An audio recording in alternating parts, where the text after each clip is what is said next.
Hello everyone, my name Arjun Singh Shekhawat. आप सभी का आपके अपने यूट्यूब चैनल टिपटॉप क्लास में आपका हार्दिक स्वागत है, अभिनंदन है। आज के इस वीडियो में हम कक्षा 9 की प्रश्नावली 1 संख्या पद्धति को वन शॉट वीडियो के अंदर कंप्लीट करेंगे। यदि आप हमारे चैनल पर नए हैं तो चैनल को लाइक शेयर सब्सक्राइब जरूर करें तथा घंटी के बेल को जरूर प्रेस कर ले, जिससे आगे आने वाले वीडियो के नोटिफिकेशन सबसे पहले आप तक पहुंचे। आइए बिना किसी देरी के स्टार्ट करते हैं प्रश्नावली 1 संख्या पद्धति। सबसे पहले हमें यह सीखना है कि संख्या पद्धति में कौन कौन सी संख्याएं होती हैं, अर्थात हमें सीखना है कि संख्याओं के प्रकार कौन कौन से होते हैं। तो पहले हम लिखते हैं कौन कौन सी संख्याओं के बारे में पढ़ना है, अर्थात संख्याओं के प्रकार के बारे में पढ़ना है। संख्याओं के प्रकार में अगर हम बात करें तो पहले नंबर पे जो संख्या आती है, पहले नंबर में जो संख्या आती है उसका नाम है प्राकृत संख्या। पहली संख्या कौन सी पढ़ेंगे हम? प्राकृत संख्या। प्राकृत संख्या ऐसी संख्या होती है जो 1 से स्टार्ट होती हैं और अनंत तक जाती हैं। उन सभी संख्याओं को हम प्राकृत संख्या कहते हैं। दूसरे नंबर पे आती है पूर्ण संख्या, कि पूर्ण संख्या किसे कहते हैं? पूर्ण संख्या 0 से स्टार्ट होती हैं और अनंत तक जाती हैं। ऐसी संख्या को हम पूर्ण संख्या कहते हैं। ठीक है। तीसरे नंबर पे आती है पूर्णांक संख्या। पूर्णांक संख्या किसे कहते हैं? माइनस अनंत से स्टार्ट होती हैं, माइनस अनंत से स्टार्ट होती हैं और प्लस अनंत तक जो संख्या जाती है, उन सभी संख्याओं को हम क्या कहते हैं? पूर्णांक संख्या कहते हैं। चौथे नंबर पे आती है परिमेय संख्या किसे कहते हैं? चौथे नंबर पे आती है परिमेय संख्या किसे कहते हैं? P/Q वाली संख्या को परिमेय संख्या कहते हैं। जहां Q का मान 0 नहीं होता है, उन सभी संख्याओं को परिमेय संख्या कहा जाता है। पांचवें नंबर पे आती है अपरिमेय संख्या किसे कहते हैं? अपरिमेय संख्या किसे कहा जाता है? ऐसी संख्या जिसे अंडर रूट के अंदर रखा जाता है, जिसका पूर्ण वर्गमूल संभव नहीं होता है, उन्हें हम अपरिमेय संख्या कहते हैं। जैसे उदाहरण के तौर पे under root 2, 1.414, under root 3, under root 5, under root 7, ये सारी वो संख्याएं हैं जिनका पूर्ण वर्गमूल संभव नहीं होता है, उन्हें हम अपरिमेय संख्या कहते हैं। ठीक है प्यारे विद्यार्थियों, आगे हम बात करते हैं। परिमेय संख्या कंप्लीट हो गई, अपरिमेय संख्या कंप्लीट हो गई। नंबर 6 पे हम बात करते हैं वास्तविक संख्याओं की, कि वास्तविक संख्या किसे कहते हैं। वास्तविक संख्या ऐसी संख्या होती है जो परिमेय संख्या, परिमेय संख्या और अपरिमेय संख्या से मिलकर बनती है। जो परिमेय संख्या और अपरिमेय संख्या से मिलकर जो संख्या बनती है, उसे हम कौन सी संख्या कहते हैं? वास्तविक संख्या। परिमेय संख्या यानी P/Q और अपरिमेय संख्या यानी अंडर रूट x, इन संख्याओं को हम वास्तविक संख्या कहते हैं। वास्तविक संख्या के बाद काल्पनिक संख्या के बारे में पढ़ेंगे। काल्पनिक संख्या कौन सी संख्या होती है? 7वें नंबर की संख्या आती है काल्पनिक संख्या। काल्पनिक संख्या किसे कहते हैं? ऐसी संख्या जो अंडर रूट के अंदर तो होती है लेकिन ऋणात्मक होती है, जिनका वर्गमूल संभव नहीं होता है, जिनको संख्या रेखा पर नहीं दर्शाया जा सकता है, ऐसी संख्या को काल्पनिक संख्या कहते हैं। ये संख्याओं के प्रकार हैं। ये 7 संख्या में ध्यान रखनी है। प्राकृत संख्या, पूर्ण संख्या, पूर्णांक संख्या, परिमेय संख्या, अपरिमेय संख्या, वास्तविक संख्या और काल्पनिक संख्या की कौन सा नंबर कहां स्टार्ट होता है और कहां पर खत्म होता है। ठीक है। उसके बाद हम पढ़ेंगे दशमलव के प्रकार, कि कौन कौन से दशमलव हैं और उनके प्रकार क्या होते हैं।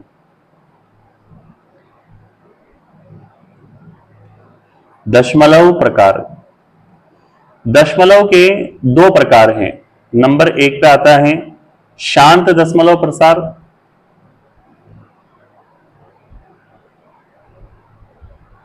एक तो है शांत दशमलव प्रसार और नंबर 2 पे आता है अशांत दशमलव प्रसार। नंबर 2 पे आता है अशांत दशमलव प्रसार और इसमें एक और प्रकार आता है दूसरे में, अशांत आवर्ती दशमलव प्रसार। अशांत आवर्ती दशमलव प्रसार। देखिए क्या होते हैं। शांत दशमलव प्रसार में कहा गया है यदि कोई संख्या 2 की पावर n के रूप में है या 5 की पावर m के रूप में है या 2 की पावर n गुणा 5 की पावर m के रूप में अगर हर का अभाज्य गुणनखंड है तो हम कहेंगे उसका दशमलव प्रसार शांत होगा। जब हम क्वेश्चन करेंगे तब ये समझ में आएगा। यह हमें हर का अभाज्य गुणनखंड ऐसा दिखाना है। हर का अभाज्य गुणनखंड अगर इस तरह से आता है तो वह संख्या शांत दशमलव प्रसार को दर्शाती है। यदि 2 की पावर n के साथ कोई और संख्या जैसे मान लेते हैं 7, 5 की पावर m के साथ मान लेते हैं कोई और संख्या 11 या फिर 2 की पावर n गुणा 5 की पावर m के साथ कोई और संख्या मान लेते हैं 7 या फिर 11 आती है तो उसका दशमलव प्रसार अशांत दशमलव प्रसार में रखा जाता है। अगर दशमलव के बाद संख्या रिपीट होती जाती है तो उसे हम आवर्ती दशमलव प्रसार के नाम से जानते हैं। ठीक है प्यारे विद्यार्थियों, यहां तक कोई दिक्कत कोई समस्या नहीं होगी। आगे बढ़ते हैं। इस प्रश्नावली के जैसे हम एंड में पहुंचेंगे तो हमें कुछ क्वेश्चन को कुछ सूत्रों को याद रखना है। कुछ महत्वपूर्ण सूत्र हैं वो देख लें। जैसे a की पावर m हमें दे रखा है और a की पावर n हमें दे रखा है तो a को तो हम कहेंगे आधार और m और n को कहेंगे घात। यानी आधार समान जब हो तब घातें जुड़ जाती हैं तो a की पावर लिखकर हम m प्लस n लिख देंगे।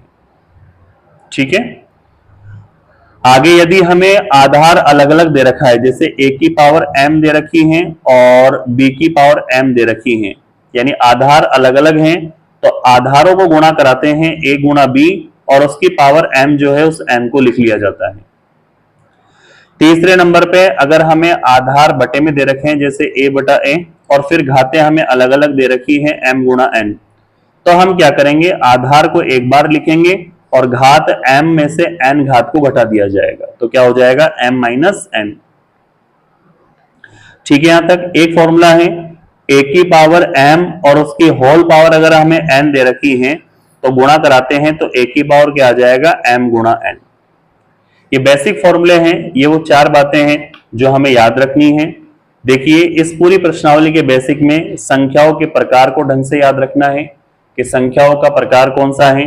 प्राकृत संख्या किसे कहते हैं, पूर्ण संख्या किसे कहते हैं, पूर्णांक संख्या किसे कहते हैं, परिमेय संख्या किसे कहते हैं, अपरिमेय संख्या किसे कहते हैं, वास्तविक संख्या क्या होती है, काल्पनिक संख्या क्या होती है। दशमलव प्रसार में शांत दशमलव प्रसार, अशांत दशमलव प्रसार और अशांत आवर्ती दशमलव प्रसार किसे कहा जाता है। और फिर इस प्रश्नावली के एंड में हम कुछ फॉर्मूला के बारे में पढ़ेंगे। ये फॉर्मूले हमें याद होने चाहिए। आई होप इस प्रश्नावली का बेसिक आपको समझ में आ गया होगा। अगर कोई भी डाउट रहता है तो दोबारा आप इस बेसिक को देखें, दोबारा वीडियो को देखें जिससे आपके डाउट सारे क्लियर हो सके। अब हम प्रश्नावली 1.1 से स्टार्ट करेंगे, कंटिन्यू 1.5 तक चलेंगे और फिर इस प्रश्नावली के एग्जाम्पल पर इस प्रश्नावली को एंड करेंगे। ठीक है, ध्यान से पढ़ना। प्रश्नावली का वीडियो काफी बड़ा होने वाला है। अगर आप एक एक टॉपिक को ध्यान से सीखते हुए चलेंगे तो आगे के क्वेश्चन आपके लिए बहुत इंटरेस्टिंग होने वाले हैं। ठीक है प्यारे विद्यार्थियों, चलिए आगे बढ़ते हैं। क्वेश्चन नंबर फर्स्ट हमें दे रखा है 1.1 का, क्या शून्य एक परिमेय संख्या है? क्या आप इसे p बटा q के रूप में लिख सकते हैं जहां p और q पूर्णांक है और q का मान 0 के बराबर नहीं है। देखिए हमें कहा गया है कि 0 जो है क्या उसे आप परिमेय संख्या के रूप में लिख सकते हो क्या, कह सकते हो क्या? और परिमेय संख्या p बटा q के रूप में होती है तो क्या आप 0 को p बटा q के रूप में लिख सकते हो?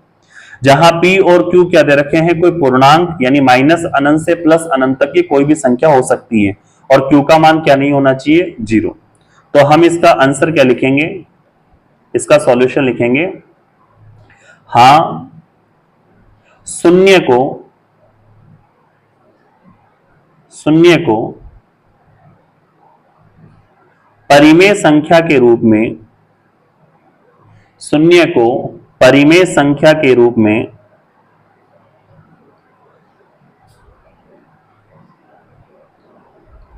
लिखा जा सकता है।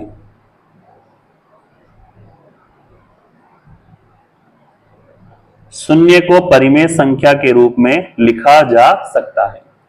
अब परिमेय संख्या के रूप में कैसे लिखेंगे, देखो हमें कोई जीरो दे रखा है जिसे हमें परिमेय संख्या के रूप में लिखना है, तो हम जीरो के बटे में अगर एक लिखेंगे तब भी जीरो आएगा, जीरो के बटे में हम दो लिखेंगे तब भी एक या एक जीरो आएगा, जीरो के बटे में हम तीन लिखेंगे तब भी जीरो आएगा।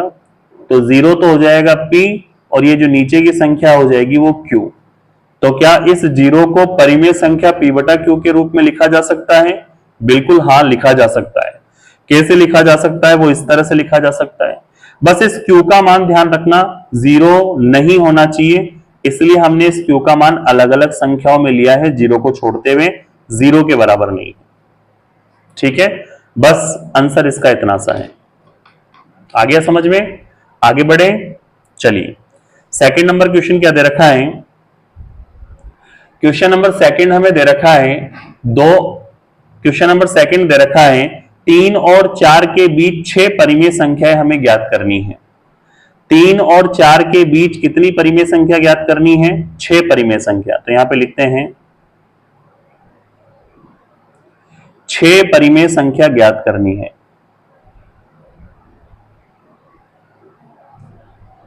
छह परिमेय संख्या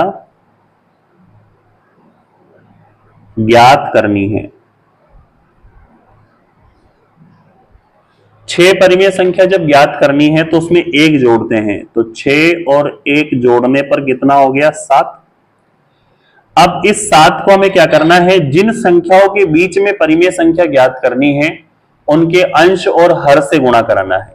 जैसे इस 3 को भी हमने 7 से ऊपर नीचे गुणा करा दिया, और इस 4 को भी हमने 7 से ऊपर नीचे गुणा करा दिया। गुणा करने पर 7 दिया 21 बटे में कितना हो जाएगा, 7, और यहां पे 7 चौक 28 बटे में कितना हो जाएगा, 7। क्लियर है क्या? कितनी संख्या निकालनी है, 6 परिमेय संख्या। तो 21 के बाद में कितना हो जाएगा, 22 के बाद में 23 के बाद में 24 के बाद में 25 के बाद में 26 के बाद में 27, और इसके बटे में कितना आ जाएगा, 7।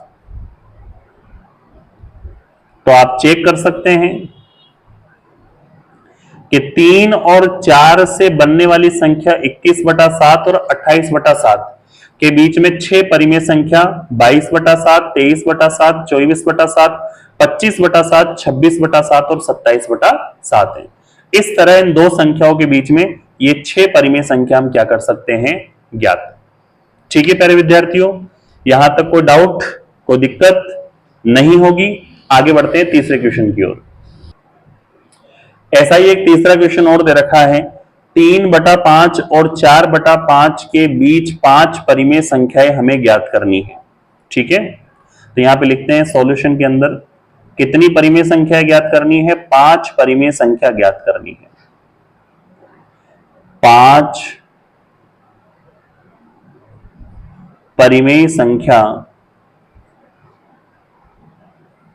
ज्ञात करनी है। 5 परिमेय संख्या ज्ञात करनी है, तो 5 में 1 जोड़ेंगे तो कितना हो जाएगा, 6। 5 में 1 जोड़ेंगे तो कितना हो जाएगा, 6। अब हमें जिन संख्याओं के बीच में परिमेय संख्या ज्ञात करनी है उन्हें उतारते हैं। एक तो 3/5 है और एक 4/5 है। जो 6 हमने तैयार किया है उस 6 को अंश और हर से गुणा करना है, उसी 6 को हमें अंश और हर से गुणा करना है। गुणा करते हैं तो 6 × 18 और 6 × 5 30, यहां पर 6 चौका 24 और 6 पंजो 30। इसके बीच में 5 परिमेय संख्या लेनी है, तो 18 के बाद 19, 19 के बाद 20, 20 के बाद 21, 21 के बाद 22, 22 के बाद 23 और 23 के बाद 24। बटे में 30 हैं तो सबके बटे में हम 30 रखते हैं। सबके बटे में कितना रखेंगे? 30। इस तरह से आप देखेंगे तो आपको दो संख्याओं के बीच में ये 5 परिमेय संख्या नजर आ रही है। तो 3/5 जिसे 18/30 बना दिया, 4/5 जिसे 24/30 बना दिया, जिनके बीच में 5 परिमेय संख्याएं इस तरह से प्राप्त होती है। ठीक है, आई होप यहां तक कोई दिक्कत नहीं होगी। अब हम बढ़ते हैं नेक्स्ट क्वेश्चन की ओर। क्वेश्चन नंबर 4 हमें दे रखा है, बताइए कि निम्नलिखित कथन सत्य हैं या असत्य। अपने उत्तरों के लिए कारण भी आपको देना है। ठीक है, फर्स्ट क्वेश्चन हमें दे रखा है, फर्स्ट, प्रत्येक प्राकृत संख्या एक पूर्ण संख्या होती है। सबसे पहले बोल रहा है प्राकृत संख्या के बारे में, और प्राकृत संख्या के बारे में हम जानते हैं प्राकृत संख्या 1 से स्टार्ट होती है और अनंत तक चलती है। एक पूर्ण संख्या होती है क्या? तो अगली संख्या कौन सी हो जाएगी? पूर्ण संख्या। पूर्ण संख्या 0 से स्टार्ट होती है, पढ़ाया था पीछे बेसिक में मैंने, और अनंत पर खत्म होती है। तो यह प्रश्न बोल रहा है प्राकृत संख्या को पूर्ण संख्या कहा जा सकता है क्या? तो मतलब पूरी की पूरी प्राकृत संख्या अगर पूर्ण संख्या में मौजूद है तो उन्हें हम प्राकृत संख्या को पूर्ण संख्या कह सकते हैं। जैसे हम देखते हैं, क्या ये एक प्राकृत संख्या का पूर्ण संख्या में है, 2 प्राकृत संख्या का पूर्ण संख्या में है, 3 प्राकृत संख्या का पूर्ण संख्या में है। इसी तरह से आगे आने वाले नंबर भी अनंत तक इस पूर्ण संख्या में प्राकृत संख्या के नंबर मिलेंगे। तो सारी की सारी प्राकृत संख्या पूर्ण संख्या में मौजूद है। इसका मतलब यह कथन क्या है? सत्य।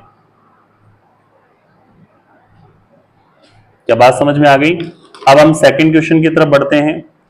सेकंड क्वेश्चन हमें दे रखा है, प्रत्येक पूर्णांक को एक पूर्ण संख्या कह सकते हैं। देखो, सेकंड, प्रत्येक पूर्णांक को, तो पहले हम पूर्णांक संख्या बनाएंगे। प्रत्येक पूर्णांक में माइनस अनंत से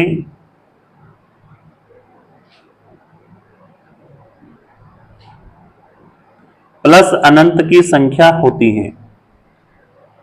कौन सी संख्या है? पूर्ण संख्या है, तो फिर आगे लिखेंगे पूर्ण संख्या को। पूर्ण संख्या मतलब 0 से स्टार्ट होती है, 1 2 3 और ये कंटिन्यू कहां तक रहेगी? अनंत तक। अब ये बोल रहा है कि प्रत्येक पूर्णांक संख्या को पूर्ण संख्या कहा जा सकता है। तो देखिए 0 इसमें भी है और इसमें भी है, 1 2 और अनंत तक, 1 2 3 करते हुए अनंत तक पूर्णांक संख्या के सभी 0 से अनंत तक तो पूर्ण संख्या में है, लेकिन पूर्णांक संख्या के नेगेटिव पूर्ण संख्या में कहीं पर भी नहीं है। इसका मतलब पूर्णांक संख्या की सभी संख्याएं पूर्ण संख्या में मैच नहीं करती है। अगर मैच नहीं करती हैं तो हम कह सकते हैं कि यह कथन सत्य नहीं है, रटना नहीं है। इन चीजों को समझना है कथन के हिसाब से कि किस तरह से हम सत्य और असत्य के तर्क तक पहुंचेंगे। ठीक है प्यारे विद्यार्थियों, आगे हम तीसरे क्वेश्चन की ओर बढ़ते हैं। थर्ड क्वेश्चन दे रखा है, प्रत्येक परिमेय संख्या एक पूर्ण संख्या होती है। तो सबसे पहले हम परिमेय संख्या को उतार लेते हैं। थर्ड नंबर, प्रत्येक परिमेय संख्या,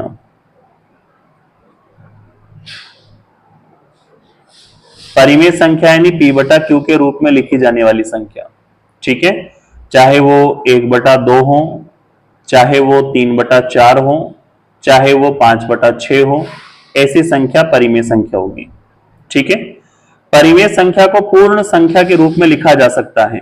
तो आगे कौन सी संख्या हो जाएगी? पूर्ण संख्या। और हम जानते हैं पूर्ण संख्या जो होती है वो 0 से स्टार्ट होती है, पूर्ण नंबर में होती है, दशमलव में नहीं होती है और अनंत तक चलती है।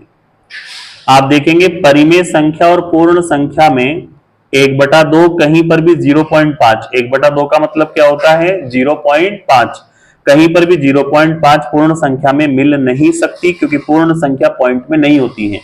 तो परिमेय संख्या पूर्ण संख्या के अंदर विद्यमान नहीं है, जिसकी वजह से यह कथन कैसा हो जाएगा, असत्य है। यह कथन कैसा है, असत्य है। ठीक है प्यारे विद्यार्थियों, इस तरह से आपकी 1.1 कंप्लीट होती है। बिल्कुल संख्या पद्धति के बेसिक से इस प्रश्नावली को हल कर सकते हैं, कोई डिफिकल्ट एक्सरसाइज नहीं है। ठीक है, अब हम नेक्स्ट 1.2 की तरफ बढ़ते हैं।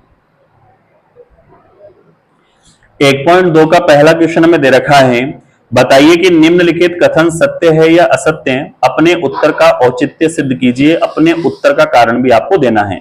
इसका पहला क्वेश्चन दे रखा है, प्रत्येक अपरिमेय संख्या एक वास्तविक संख्या होती है। देखिए सॉल्यूशन में कथन सही है या गलत अभी समझ में आ जाएगा। एक तो हमें दे रखा है अपरिमेय संख्या,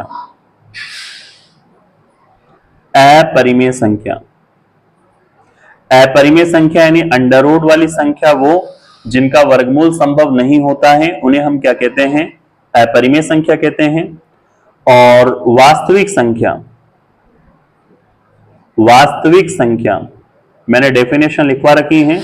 वास्तविक संख्या जो होती है वह परिमेय संख्या, वास्तविक संख्या जो होती है वह परिमेय संख्या और अपरिमेय संख्या, परिमेय संख्या और अपरिमेय संख्या से मिलकर बनती है। ठीक है, तो हमें यह देखना है कि अपरिमेय संख्या को वास्तविक संख्या कहा जा सकता है क्या। तो हम जानते हैं सारी की सारी अपरिमेय संख्या वास्तविक संख्या में होनी चाहिए, तब हम अपरिमेय संख्या को क्या कह सकते हैं, वास्तविक संख्या। तो अपरिमेय संख्याएं जितनी भी है वो सारी वास्तविक संख्या में यहां पर मौजूद है। क्या अपरिमेय संख्या देखने को मिल रही है क्या, सारी की सारी अपरिमेय संख्या वास्तविक संख्या में मौजूद है। इसका मतलब ये कथन क्या हो जाएगा, सत्य। इस कथन को क्या कहा जा सकता है, सत्य कहा जा सकता है। ठीक है, सेकंड क्वेश्चन की तरफ देखें। सेकंड क्वेश्चन हमें दे रखा है, संख्या रेखा पर प्रत्येक बिंदु अंडर रूट एम के रूप का, ये अंडर रूट एम है ध्यान रहे, संख्या रेखा पर प्रत्येक बिंदु अंडर रूट एम के रूप का होता है जहां एम एक प्राकृत संख्या है। देखो सेकंड का सॉल्यूशन क्या है, संख्या रेखा पर प्रत्येक बिंदु अंडर रूट एम के रूप का होता है। तो हमने संख्या रेखा बनाई सबसे पहले, ये इसका मध्य बिंदु O हो गया, यानी 0 1 2 3 4, इधर धनात्मक अनंत तक रहेगा, माइनस का 1, माइनस का 2, माइनस का 3, माइनस का 4, इधर ऋणात्मक अनंत तक रहेगा। ठीक है, इसे हम कहते हैं नंबर लाइन यानी संख्या रेखा। इसे क्या कहा जाता है, संख्या रेखा कहा जाता है। संख्या रेखा का प्रत्येक बिंदु अंडर रूट एम के रूप का होता है, ऐसा हमें बताना है कि यह सत्य है या असत्य। अगर मैं इस एक को अंडर रूट 1 के रूप में लिखूं तो इसका वर्गमूल 1 ही होगा, तो ये तो सत्य हुआ। लेकिन जैसे ही मैं अंडर रूट 2 को ओपन करके देखता हूं तो ये 1.414 होता है, तो ये भी 2 और 3 के बीच में कहीं ना कहीं होगा। लेकिन हम जैसे ही ऋणात्मक संख्याओं पे अंडर रूट लगाते हैं, जैसे माइनस मैंने अंडर रूट 2 लिखा, तो ये संख्या हो गई काल्पनिक संख्या। कौन सी संख्या हो गई, काल्पनिक संख्या। और जो संख्या अगर काल्पनिक संख्या होगी तो उसे कभी संख्या रेखा पर नहीं उतारा जा सकता, संख्या रेखा पर नहीं उतारा जा सकता। तो इसका मतलब संख्या रेखा का प्रत्येक बिंदु अंडर रूट एम की भांति व्यवहार नहीं करता है। ये बोल रहा था ऐसा होता है, जिसकी वजह से कथन क्या हो जाएगा, असत्य। यह कथन क्या है, असत्य। ठीक है यहां तक। अगला देखिए, इसका थर्ड क्वेश्चन हमें दे रखा है, प्रत्येक वास्तविक संख्या एक अपरिमेय संख्या होती है। इसको यहां सॉल्व करते हैं नीचे। प्रत्येक वास्तविक संख्या एक अपरिमेय संख्या होती है। तो सबसे पहले हमने यहां पर वास्तविक संख्या को लिखा। हम जानते हैं वास्तविक संख्या में परिमेय संख्या और अपरिमेय संख्या दोनों आती हैं। हम जानते हैं वास्तविक संख्या में परिमेय संख्या और अपरिमेय संख्या, परिमेय संख्या और अपरिमेय संख्या दोनों आती हैं। और अपरिमेय संख्या वो संख्या होती है, अपरिमेय संख्या वो संख्या होती है जिसे हम अंडर रूट के अंदर लिखते हैं और जिसका वर्गमूल संभव नहीं होता है। अब हमें बताना है कि वास्तविक संख्याओं को क्या अपरिमेय संख्या कहा जा सकता है, अर्थात सारी की सारी वास्तविक संख्या अपरिमेय संख्या में मौजूद होती है क्या। हम जानते हैं वास्तविक संख्या में अपरिमेय संख्या के अलावा परिमेय संख्या भी होती है और अपरिमेय संख्या में कभी भी परिमेय संख्या नहीं होती है, इस वजह से वास्तविक संख्या अपरिमेय संख्या में नहीं होती है। अतः यह कथन कैसा हो जाएगा, असत्य कथन है। ठीक है प्यारे विद्यार्थियों, यहां पर हमने 1.2 का पहला क्वेश्चन कंप्लीट किया है। यहां तक कोई दिक्कत कोई समस्या आपको नहीं होगी। अगर फिर भी कोई डाउट रहता है तो आप वीडियो को रिपीट करके जरूर देखें। ठीक है, आगे बढ़ते हैं हम नेक्स्ट क्वेश्चन की ओर। क्वेश्चन नंबर सेकंड में दे रखा है, क्या सभी धनात्मक पूर्णांकों के वर्गमूल अपरिमेय होते हैं? यदि नहीं तो किसी ऐसी संख्या के वर्गमूल का उदाहरण दीजिए जो परिमेय संख्या हो। यानी हमें दर्शाना है इस क्वेश्चन के अंदर, क्या सभी धनात्मक पूर्णांक के वर्गमूल अपरिमेय होते हैं, हाँ या ना। यदि नहीं तो कुछ उदाहरण ऐसे भी देने हैं जिनका वर्गमूल करने पर कौन सी संख्या प्राप्त हो, परिमेय संख्या प्राप्त हो। तो यहां पे हम लिखते हैं कि सभी धनात्मक संख्याओं के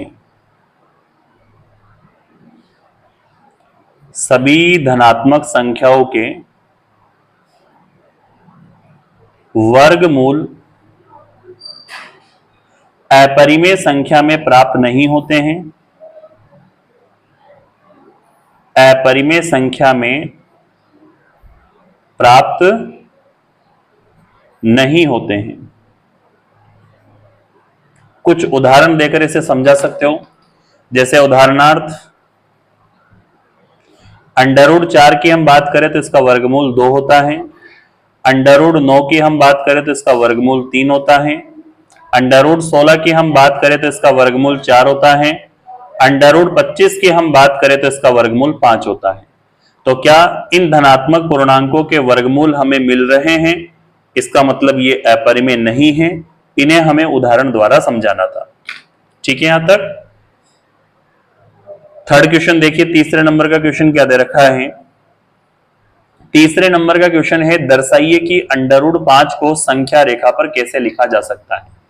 तो इसे हमें क्या करना होगा, प्रकार की सहायता से दर्शाना होगा कि किस तरह से अंडर रूट 5 को हम अपरिमेय संख्या से दर्शाएंगे। इसके लिए हम क्या करते हैं, इसके लिए हम 2-2 इकाई का पैमाना लेते हुए एक संख्या रेखा तैयार करते हैं। ठीक है, 2-2 इकाई का पैमाना लेते हुए एक संख्या रेखा तैयार करते हैं।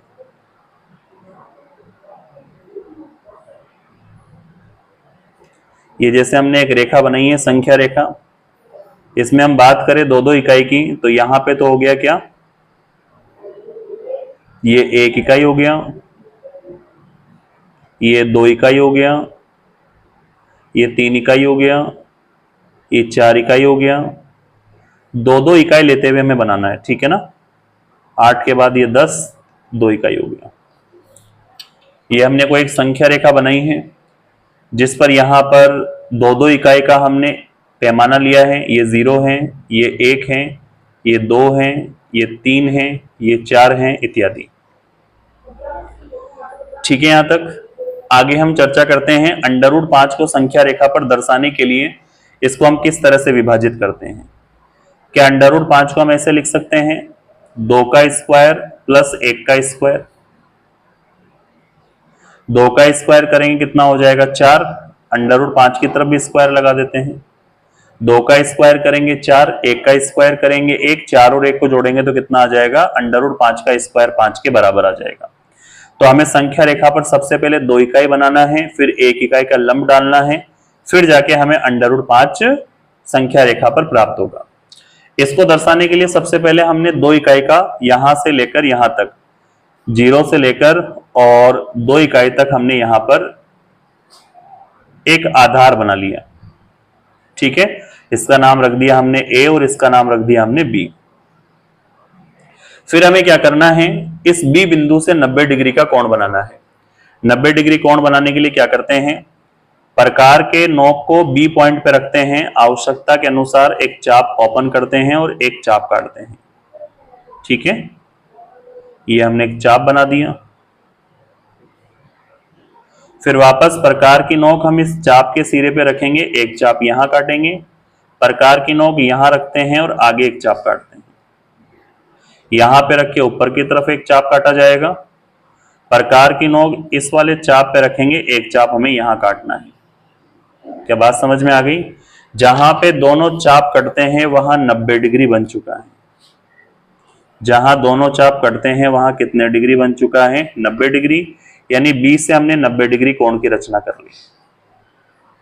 ठीक है, अब हमें इस बी पर 2 सेंटीमीटर तो हमने आधार ले लिया, अब 1 सेंटीमीटर का हमें लंब लेना है। तो 1 सेंटीमीटर लगभग कहां पे आएगा, 2 इकाई का हमने 1 सेंटीमीटर हमने 2 इकाई का पैमाना माना है, तो ये समथिंग 2 सेंटीमीटर को हम 1 सेंटीमीटर यानी 2 इकाई का एक पैमाना लेकर चले। ये हमें कितने सेंटीमीटर मिल गया, 1 सेंटीमीटर, और ये हमें कितने इकाई का मिल गया, 2 इकाई का। ठीक है, अब हम इसको केंद्र को, जैसे ये ए हो गया, ये बी हो गया, तो इसका नाम क्या रखा हमने, सी। सी को हमने किससे जोड़ दिया, ओ से जोड़ दिया। सी को हमने किससे जोड़ दिया, ए बिंदु से जोड़ दिया। अब यहां पर ये जो कर्ण आया है, यही कर्ण √5 को दर्शाता है। यही कर्ण किसको दर्शाता है, √5 को। प्रकार की नोक हमें कहां रखनी है, ओ पे, पेंसिल की नोक कहां ले जानी है, सी पर, और फिर इस सी को संख्या रेखा पर लेके आना है यहां पर। अब ये संख्या रेखा पर जिस पॉइंट पे आया है उसका नाम क्या रखेंगे हम, डी। ये जो O से लेकर और D है, ये OD संख्या रेखा पर है, और ये संख्या रेखा पर कितना है, √5 इकाई का है। इस तरह से हम संख्या रेखा पर √5 को दर्शा सकते हैं। ठीक है, यहां तक कोई डाउट, कोई दिक्कत नहीं होगा, आगे बढ़ते हैं। प्रश्नावली 1.2 कंप्लीट है। 1.2 में जो लास्ट वाला क्वेश्चन है उसको नहीं करना है, केवल हमें √5 को संख्या रेखा पे निरूपित करना है, ऐसा एग्जाम में क्वेश्चन पूछा जाता है। ठीक है, अब हम प्रश्नावली चर्चा करते हैं 1.3 की। 1.3 में हमें दे रखा है पहला क्वेश्चन, निम्नलिखित को दशमलव रूप में लिखिए और बताइए कि प्रत्येक का दशमलव प्रसार किस प्रकार का होगा। ठीक है, दशमलव प्रसार बताना है, शांत होगा, अशांत होगा, शांत आवृत्ति का होगा या अशांत आवृत्ति का होगा, ऐसे। ठीक है, देखिए कैसे सॉल्व करते हैं। फर्स्ट हमें दे रखा है 36/100। 36 में 100 का भाग देंगे तो 2 जीरो है, तो 2 संख्या बाद दशमलव लग जाएगा, तो 0 दशमलव कितना हो जाएगा, 36। अब 0.36 जो है, दशमलव के बाद भाग अगर पूरा पूरा जाता है तो उसे शांत दशमलव प्रसार कहते हैं। तो ये क्या हो जाएगा, शांत दशमलव प्रसार। कैसा है ये, शांत दशमलव प्रसार जैसा। ठीक है, सेकंड हमें दे रखा है 1/11। सेकंड हमें कितना दे रखा है, 1/11। अब इस 1 के अंदर हमें कितने का भाग देना है, 11 का। तभी पता चलेगा कि दशमलव प्रसार कैसा है। भाग नहीं जाएगा, भाग टूट की क्या हो जाएगी, दशमलव, और फिर यहां पे 0। फिर भी नहीं जाएगा, भाग टूट की 0 से फिर कितना उतार दिया, 0। भाग दिया 11 नाम 99। ठीक है, कितना बचेगा इसके अंदर, 1। दशमलव की वजह से 0 भाग नहीं गया तो वही 0 वापस रिपीट हो जाएगा। फिर 11 नाम 99, घटाया कितना आ जाएगा, 1, और ये सिलसिला कंटिन्यू चलता रहेगा। तो भाग कितनी बार जा रहा है, 1/11 का हमने जब दशमलव प्रसार निकाला तो 0.0909 ऐसे वो रिपीट होता जा रहा है। 1/11 को लिखना है, 0.9 का मतलब होता है 0 और 9 जो है वह बार बार आ रहा है, तो इसके ऊपर क्या लगा दिया हमने, वार। और जब ऐसा दशमलव प्रसार आता है तो उसे कहते हैं अशांत आवृत्ति दशमलव प्रसार। क्या कहा जाता है, अशांत आवृत्ति दशमलव प्रसार। इसका दशमलव प्रसार कैसा है, अशांत आवृत्ति जैसा है। तीसरे नंबर पे हमें दे रखा है 4 सही 1/8। थर्ड क्वेश्चन हमें दे रखा है 4 सही 1/8। मिश्र भिन्न को पहले साधारण भिन्न में चेंज करेंगे। तो हमने क्या किया, 8 चौक 32, 32 में 1 जोड़ा तो 33, बटे में कितना आ जाएगा 8। दशमलव प्रसार निकालने के लिए 33 के अंदर कितने का भाग देना है, 8 का। भाग दिया तो 8 चौक 32, कितना बचा 1, दशमलव की वजह से कितना लगा दिया 0, 8 का भाग दिया 8 एकम 8, ठीक है। कितना बचा 2, दशमलव की वजह से 0, 8 दूना 16, घटाया तो कितना बचा 4, दशमलव की वजह से 0, 8 पंजो 40, कितना आ जाएगा यहाँ पे 0। क्या हमने 4 सही 1/8 का दशमलव प्रसार निकाला है, तो दशमलव प्रसार कितना आ गया 4.125। भाग पूरा पूरा जा रहा है तो क्या हो जाएगा, शांत दशमलव प्रसार। कौन सा हो जाएगा, शांत दशमलव प्रसार, ठीक है। इसी तरह से हमें चौथे नंबर का क्या दे रखा है, चौथे नंबर पे हमें दिया गया है 3/13। देखिए फोर्थ नंबर पे हमें दे रखा है 3/13। दशमलव प्रसार निकालने के लिए 3 के अंदर हम कितने का भाग देंगे, 13 का। भाग नहीं जाएगा, दशमलव की वजह से 0, 13 दूना 26, कितना बचेगा इसके अंदर, घटाएंगे तो 4, दशमलव की वजह से 0, 13 × 3 = 39, कितना बचेगा 1, फिर इसको दशमलव की वजह से 0 लगाएंगे, फिर नहीं गया, भाग टूट के 0 लगेगी, 13 का भाग फिर इसमें दिया, 13 × 3 = 39, 13 चौक 52, 13 पंजो 65, 13 छंग 78, 13 7 91, ठीक है। कितना बचेगा 9, दशमलव से 0, 13 छंग 78, 6 बार 78, कितना बचेगा भाई, 10 में से 8 गया तो 2, 8 में से 7 गया तो 1, दशमलव से 0, 13 छंग 78, 13 7 91, 13 8 4, 13 नामे 117, 13 नामे 117, कितना बचा 3। क्या 3 से ही हमने भाग स्टार्ट किया था, क्या 3 पे वापस भाग स्टार्ट हो गया, तो क्या पुनरावृत्ति हो रही है क्या। पुनरावृत्ति का मतलब दशमलव के बाद में यही संख्या दोबारा रिपीट होने वाली है। तो यहां 3/13 जब भाग दिया तो कितना आ गया 0.23,769, यही संख्या बार बार चलेगी तो क्या लगा देंगे वार। तो इसे हम कहेंगे अशांत आवर्ती दशमलव प्रसार, अशांत आवर्ती दशमलव प्रसार, ठीक है। यहां तक कोई दिक्कत नहीं है। 5वें नंबर में कितना दे रखा है, 5वें नंबर का दे रखा है 2/11। 5वें नंबर का क्या दे रखा है 2/11। यहां पे कर लेते हैं 5वें क्वेश्चन को, जगह कम है इसमें। 5वें नंबर का हमें दे रखा है 2/11। तो 2 के अंदर हमें कितने का भाग देना है, 11 का भाग देना है।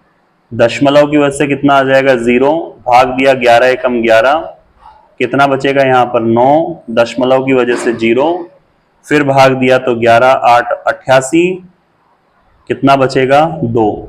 क्या 2 से हमने भाग देना स्टार्ट किया था, वापस 2 रिपीट हो रहा है क्या, तो इसका दशमलव प्रसार कितना आ जाएगा 0.18 पे वार। तो ये हो जाएगा 2/11, हमने भाग दिया तो 0.18 पर क्या लग जाएगा वार। इस दशमलव प्रसार को हम कहते हैं अशांत आवर्ती। क्या कहते हैं, अशांत आवर्ती दशमलव प्रसार, अशांत आवर्ती दशमलव प्रसार, ठीक है यहां तक। नेक्स्ट देखिए 6 नंबर लास्ट दे रखा है 329/400। क्या दे रखा है 329/400। 6ठे नंबर पे हमें दे रखा है 329/400 का दशमलव प्रसार क्या बनेगा। तो 329 में 400 का भाग देते हैं, नहीं जाएगा दशमलव, 4 8 3200, 8 बार में 3200, कितना बचेगा 90, दशमलव की वजह से 0, 2 बार में कितना आ जाएगा 800, ठीक है। कितना बचेगा इसके अंदर 100, भाग दिया कितनी बार गया 2 बार में 800, 100 दशमलव की वजह से कितना आ जाएगा 0, 400 का भाग दिया तो 400 दूने 800, कितना बचेगा 200, दशमलव से 0, 4 पंजो 20, 2000 और यहां पे कितना आ जाएगा 0। तो क्या भाग पूरा पूरा जा रहा है क्या, यानी 329/400 में जब भाग दिया तो भाग कितनी बार गया 0.8225। जब भाग पूरा पूरा जाता है तो उसे हम शांत दशमलव प्रसार कहते हैं। शांत दशमलव प्रसार दशमलव का प्रकार है, ठीक है। यहां तक इस तरह से हमने प्रश्नावली 1.3 का पहला क्वेश्चन कि शांत और अशांत में अशांत आवर्ती दशमलव प्रसार के बारे में हमें लिखना था, ठीक है। आगे बढ़ते हैं नेक्स्ट क्वेश्चन की ओर। क्वेश्चन नंबर 2 हमें दे रखा है, आप जानते हैं कि 1/7 को 0.142857 के रूप में लिखा जाता है। क्या आप बिना विभाजन किए 2/7, 3/7, 4/7, 5/7, 6/7 के दशमलव प्रसार का अनुमान लगा सकते हैं? यदि हाँ तो कैसे? संकेत दे रखा है कि 1/7 का मान ज्ञात करते समय शेषफल का ध्यानपूर्वक अध्ययन करें, ठीक है। तो बिना भाग दिए हमें 2/7 से लेकर 6/7 के दशमलव प्रसार लिखने हैं। कैसे लिखेंगे देखो, इसके सॉल्यूशन में 1/7 को इसने कहा है 0.142857, ठीक है। तो 2/7 का मान हमें कैसे मिलेगा, तो 2 को अलग कर लेंगे और 1/7 अलग हो जाएगा, 2 अलग हैं, 1/7 का मान 0.142857। गुणा कर दीजिए इसको, कितना हो जाएगा 2 से गुणा किया 2 7 14, हासिल कितना हो जाएगा 1, 2 पंजो 10, 10 और 1 11, हासिल 1, 2 8 16 और 1 17, हासिल कितना हो गया 1, 2 दूना 4 और 1 5, 2 से गुणा किया 4 दूना 8 और 2 से गुणा किया 2 एकम 2, दशमलव 2 से गुणा किया 0 को 0। तो 2/7 में बिना भाग दिए हमने 1/7 का प्रयोग किया और इसका दशमलव प्रसार लिख लिया। ऐसे बाकी के दशमलव प्रसार हमें ज्ञात करने हैं। जैसे 3/7 निकालना है तो 3 को अलग कर लिया, 1/7 हो जाएगा। ये तो रहा 3, 1/7 का मान कितना हो जाएगा 0.142857, ठीक है। 3 का भाग दो, 3 का गुणा कराओ इसको, 3 7 21, कितना हो जाएगा 2, 3 पंजो 15, 16 17, हासिल कितनी हो जाएगी 1, 3 8 24 और 1 25, हासिल कितना हो जाएगा 2, 3 दूना 6, 6 और 2 कितना हो जाएगा 8, 3 को 4 से गुणा किया 3 चौक 12, हासिल कितना हो जाएगा 1, 3 एकम 3 और 1 4, दशमलव 3 को 0 से गुणा किया 0। 3/7 का बिना भाग दिए हमने दशमलव प्रसार 1/7 की सहायता से निकाल लिया, ठीक है। इसी तरह से अगला हम निकालते हैं 4/7। 4/7 में 4 को अलग किया तो 1/7, 4 1/7 का मान 0.142857 था। कैलकुलेट करो, 4 से गुणा किया 4 7 28, हासिल कितना हो जाएगा 2, 4 पंजो 20 और 2 22, हासिल कितना हो गया 2।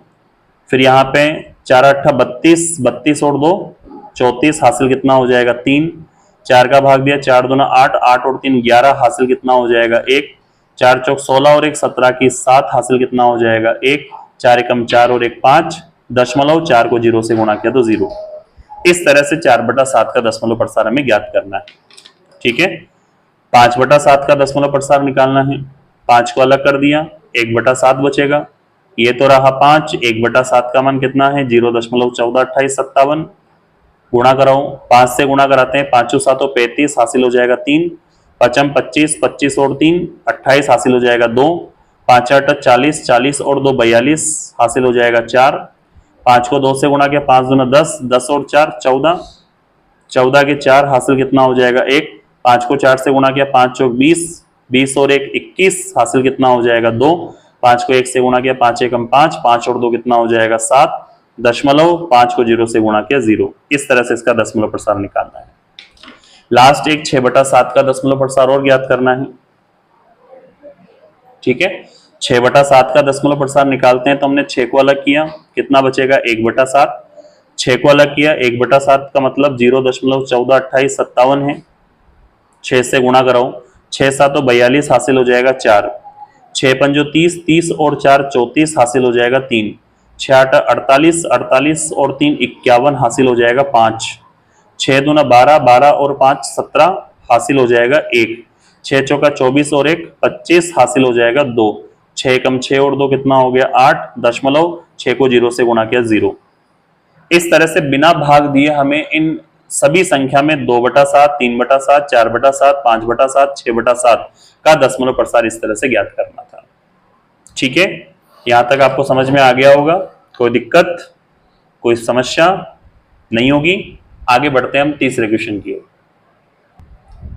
क्वेश्चन नंबर 3 हमें दे रखा है, निम्नलिखित को P/Q के रूप में व्यक्त करें जहां पे P और Q पूर्णांक हैं और Q का मान 0 नहीं है। ये क्वेश्चन एग्जाम के लिए इंपॉर्टेंट है, हाफ ईयरली और ईयरली में से क्वेश्चन जरूर पूछा जाता है।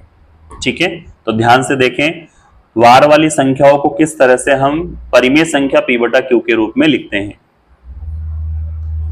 सॉल्यूशन में हमें फर्स्ट क्वेश्चन दे रखा है 0.6 पर वार। सबसे पहले हम इसको x के बराबर मान लेते हैं, माना x बराबर 0.6 पर वार। जब वार हटाते हैं तो वही संख्या रिपीट होती है 0.6, इस 6 को हम अनगिनत बार रिपीट कर सकते हैं और इसका नाम समीकरण नंबर क्या रख दिया 1। क्लियर है यहां तक।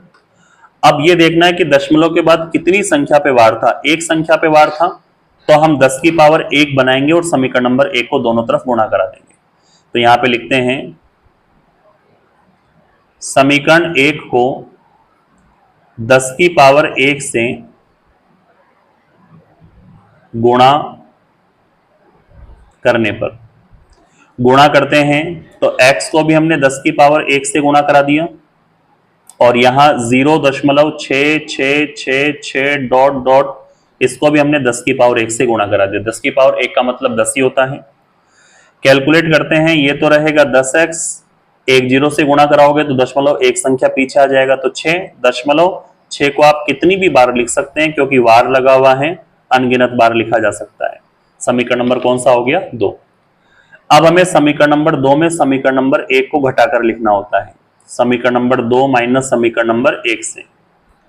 समीकरण नंबर 2 में हमें आगे दे रखा है 10x माइनस समीकरण नंबर 1 में आगे दे रखा है x, तो आगे वाले पद हटा दिए। समीकरण नंबर 2 में पीछे हमें दे रखा है 6.666 डॉट डॉट डॉट माइनस समीकरण नंबर 1 में पीछे में दे रखा है 0.6666 डॉट डॉट डॉट।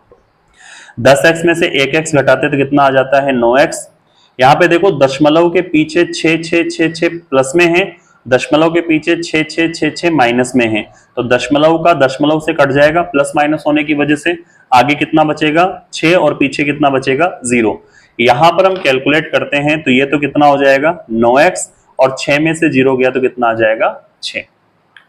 कैलकुलेट करें आगे, x की वैल्यू निकालते हैं तो 6 के बटे में कितना आ जाएगा 9, 3 का भाग देते हैं, 3 दूना 6 और 3 तिया 9। x जो है वो हमने प्रश्न 0.6 के वार को माना था, 0.6 के वार को हमें P/Q के रूप में लिखना था, तो इस तरह से उसको 2/3 P/Q के रूप में लिखा जा सकता है। ठीक है, आई होप यहां तक आपको अच्छे से समझ में आ गया होगा। सेकंड क्वेश्चन हमें दे रखा है 0.47 पर वार। इसको कैसे सॉल्व करेंगे P/Q के रूप में। सेकंड क्वेश्चन हमें दे रखा है 0.47 पर वार। सबसे पहले इसको x के बराबर मान लो, माना x बराबर 0.47 पर वार। x बराबर 0.47 से वार हटाते हैं तो 7 को ही हमें अनगिनत बार रिपीट कर देना है। इसका नाम समीकरण नंबर क्या रखा 1। अब हम क्या करेंगे, दशमलव पर दशमलव के बाद एक ही संख्या पे वार था तो 10 की पावर 1 से ही गुणा कराना है।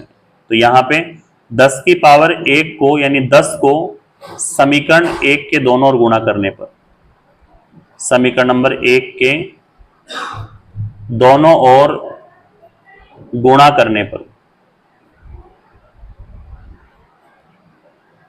समीकरण नंबर 1 के दोनों ओर गुणा कराते हैं तो ये जो x है उसको भी हमने 10 से गुणा करा दिया और ये 0.4777 डॉट डॉट डॉट इसको भी हमने 10 से गुणा करा दिया।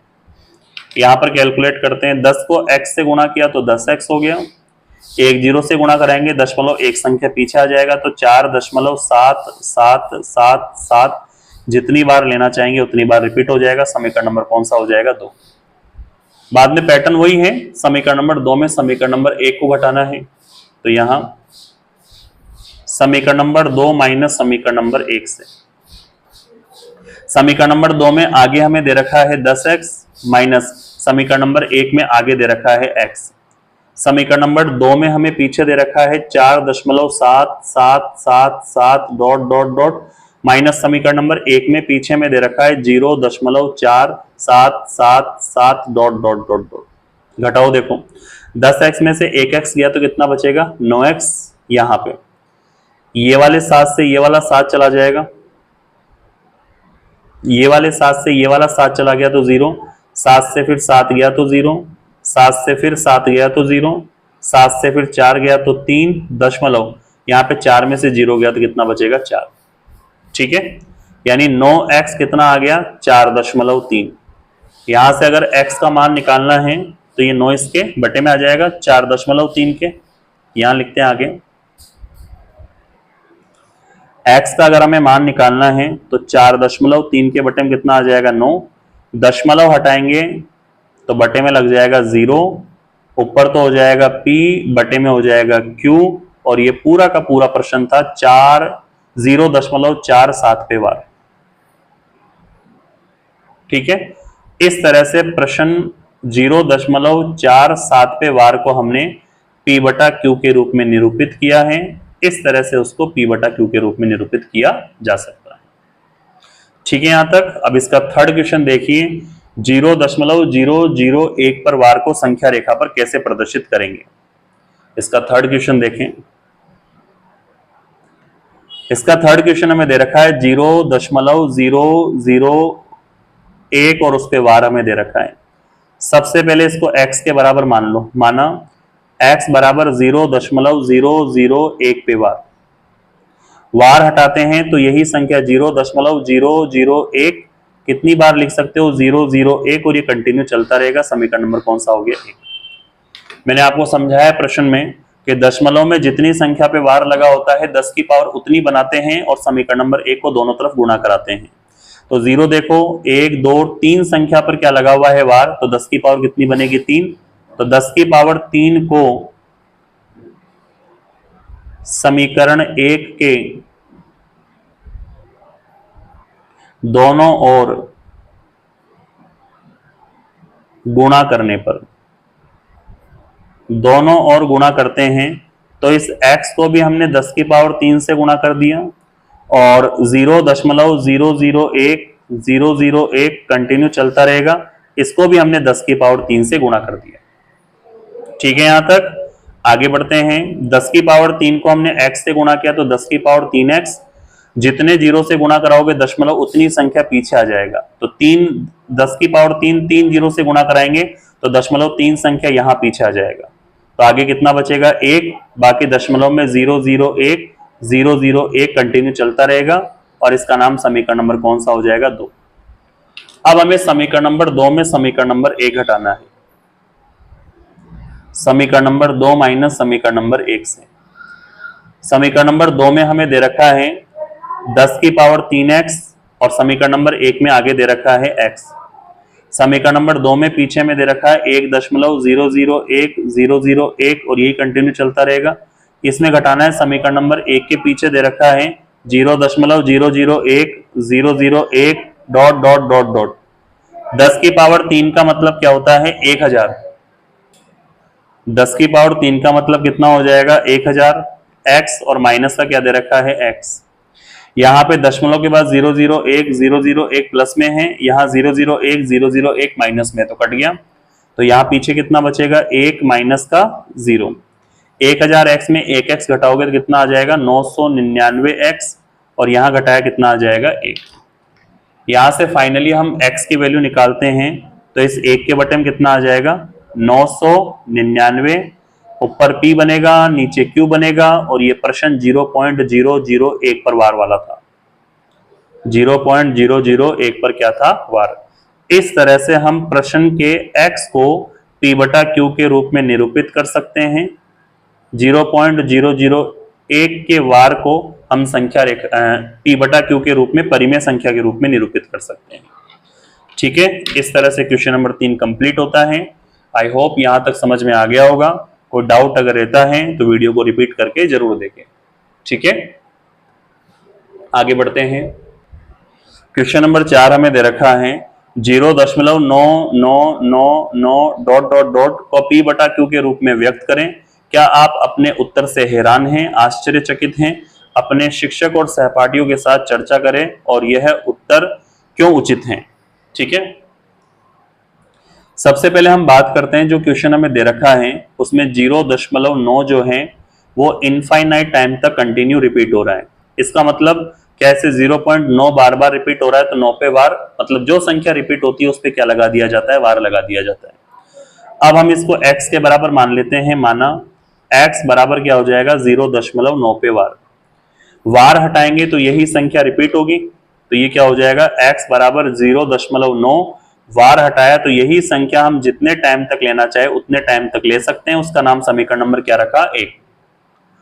अब दशमलव के बाद एक ही संख्या पे वार है तो 10 की पावर 1 ही बनेगी और समीकरण नंबर 1 को दोनों तरफ गुणा करा देंगे। तो यहां पे लिखते हैं 10 की पावर 1 को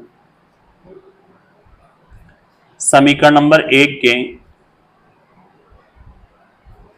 दोनों ओर गुणा करने पर,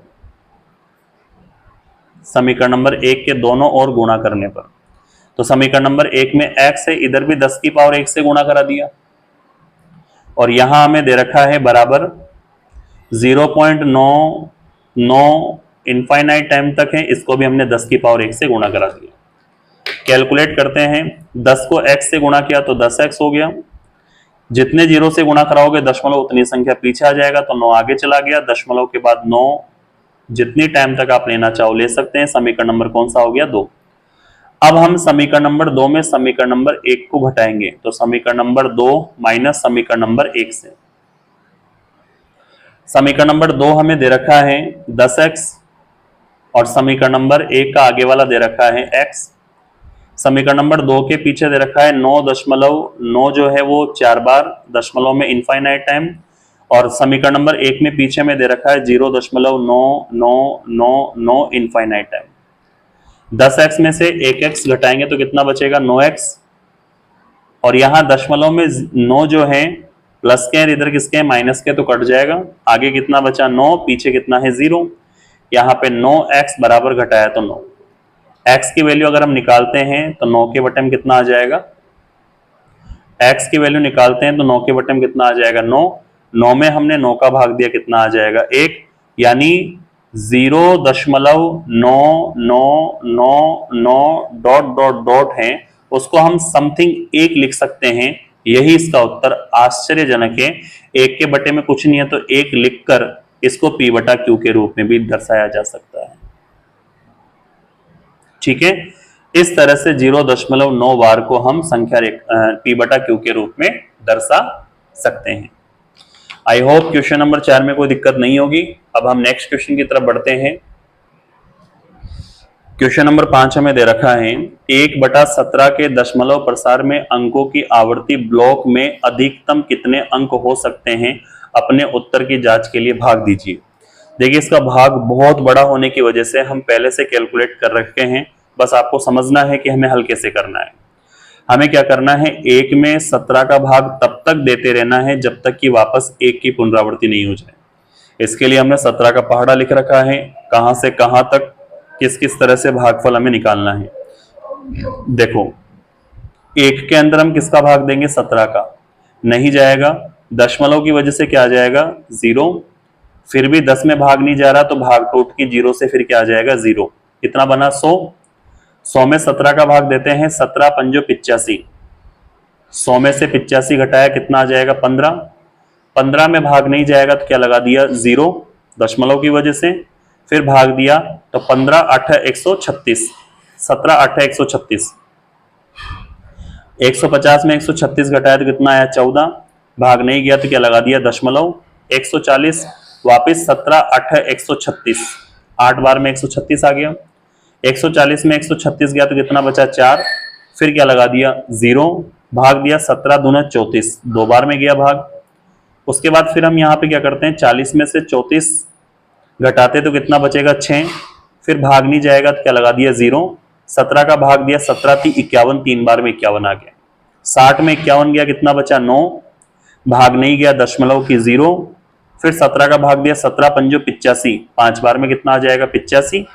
90 में 85 घटाया कितना आ जाएगा 5, दशमलव का 0, 17 का भाग दिया 17 दूना 34, 2 बार में 34, 50 में 34 गया कितना बचेगा 16, दशमलव की वजह से कितना लगा दिया 0, 17 का भाग दिया 17 नाम में 153, कितनी बार में गया 9 बार में 153, 160 में 153 गया कितना बचा 7, दशमलव की वजह से कितना लगा दिया 0, 17 का भाग दिया 17 चौक 68, 4 बार में कितना आ जाएगा 68, 70 में 68 गया कितना बचेगा 2, दशमलव की 0, 17 का भाग दिया 17 एकम 17, 20 में 17 गया कितना बचा 3, दशमलव की 0, 17 का भाग दिया 17 एकम 17 एक बार, 30 में 17 गया कितना बचेगा 13, दशमलव की 0, 130 में 17 का भाग 17 7 119 7 बार गया, 130 में 119 गया कितना बचेगा 11, दशमलव की 0, 17 का भाग दिया 17 6 की 102, 110 में 102 गया तो कितना बचेगा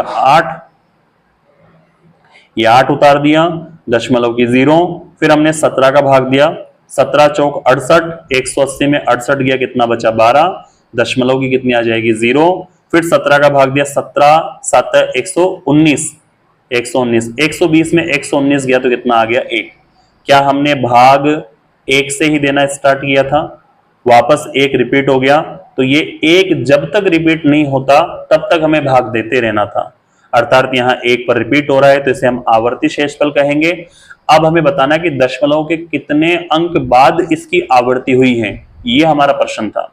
तो दशमलव के बाद गिन लो, दशमलव के बाद 1 2 3 4 5 6 7 8 9 10 11 12 13 14 15 16, 16 अंक के बाद वापस इस भाग की क्या होती है आवर्ती। तो लास्ट का आंसर लिखते हैं इसका, अतः दशमलव के बाद 16वें अंक के बाद 1/17 भाग की आवर्ती शुरू होती है। बस यही आवर्ती हमें दिखानी थी। ठीक है, इस तरह से 5वां क्वेश्चन कंप्लीट हुआ। अब हम नेक्स्ट क्वेश्चन की तरफ बढ़ते हैं। क्वेश्चन नंबर 6 में दे रखा है P बटा Q जहां Q does not equals to 0 के रूप में परिमेय संख्याओं के कई उदाहरण देखें जहां P और Q पूर्णांक हैं जिसमें एक के अलावा कोई उभयनिष्ठ गुणनखंड नहीं होता है, जिनके दशमलव प्रसार शांत होते हैं। दशमलव प्रसार शांत हैं, क्या आप अनुमान लगा सकते हैं कि Q किस गुणनखंड को संतुष्ट करता है। ठीक है, देखो हमें ऐसे P बटा Q के एग्जाम्पल दर्शाने हैं जिनका दशमलव प्रसार शांत हो और उनमें एक के अलावा कोई उभयनिष्ठ गुणनखंड नहीं हो। तो पहला एग्जाम्पल है 13 बटा 8, दूसरा एग्जाम्पल है 27 बटा 25 और तीसरा एग्जाम्पल हम ले सकते हैं 41 बटा 400। ठीक है, अब इन तीनों एग्जाम्पलों को समझो। इसे भी हम P बटा Q के रूप में लिख रहे हैं, ये भी P बटा Q के रूप में लिखा जा रहा है और ये भी P बटा Q के रूप में है। ठीक है, आप P और Q के गुणनखंड करोगे तो इन दोनों में एक के अलावा कोई उभयनिष्ठ नहीं मिलेगा। पहली चीज तो ये हो गई। दूसरी चीज 8 के मैं अभाज्य गुणनखंड करता हूं Q के, तो ये होता है 2 गुणा 2 गुणा 2 यानी 2 की पावर 3 यानी 2 की पावर n, लिख सकते हैं ऐसा। आगे इस Q के अभाज्य गुणनखंड करते हैं यानी 25 के टुकड़े, तो ये होता है 5 गुणा 5, इसे हम कहते हैं 5 की पावर 2 और इसे लिखते हैं 5 की पावर m। तीसरे नंबर पे Q के अभाज्य गुणनखंड यानी 400 के टुकड़े करते हैं, तो 400 के टुकड़े होते हैं 2 गुणा 2 गुणा 400 में 2 का भाग दिया तो 200, 200 में फिर 2 का भाग दिया तो 100, 100 में फिर 2 का भाग दिया तो 50, 50 में 2 का भाग दिया तो 25, 25 में 5 का भाग दिया तो 5, 5 में 5 का भाग दिया तो 5। तो इसके अभाज्य गुणनखंड 2 4 बार हैं और 5 2 बार हैं, जिसे हम कहते हैं 2 की पावर n गुणा 5 की पावर m। मैंने स्टार्टिंग में जब प्रश्नावली स्टार्ट करी थी तो बेसिक लिखवाया था कि किसी भी परिमेय संख्या के हर का अभाज्य गुणनखंड 2 की पावर n 5 की पावर m या फिर 2 की पावर n गुणा 5 की पावर m के रूप में आता है तो उसका दशमलव प्रसार हमेशा शांत होता है। ये दशमलव प्रसार शांत होने की कंडीशन है। तो ये तीनों एग्जाम्पल सटीक इस क्वेश्चन के लिए सही बैठते हैं कि आप इनका जब अंश और हर का अभाज्य गुणनखंड में से कुछ कॉमन लोगे तो एक ही कॉमन आएगा, एक से ज्यादा कॉमन नहीं आएगा। और प्रत्येक के हर का अभाज्य गुणनखंड शांत दशमलव प्रसार की शर्त को संतुष्ट करता है, तो ये दशमलव प्रसार शांत को दर्शाएंगे। लास्ट में क्या लिखते हैं, अतः उपरोक्त उदाहरणों से स्पष्ट है, उपरोक्त उदाहरणों से स्पष्ट है कि इनके अभाज्य गुणनखंड, इनके अभाज्य गुणनखंडों में एक के अलावा और कोई उभयनिष्ठ, एक के अलावा और कोई उभयनिष्ठ संख्या नहीं है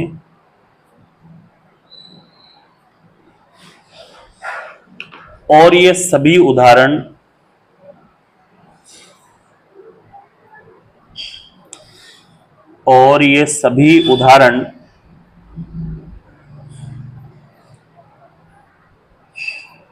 शांत दशमलव प्रसार, सभी उदाहरण शांत दशमलव प्रसार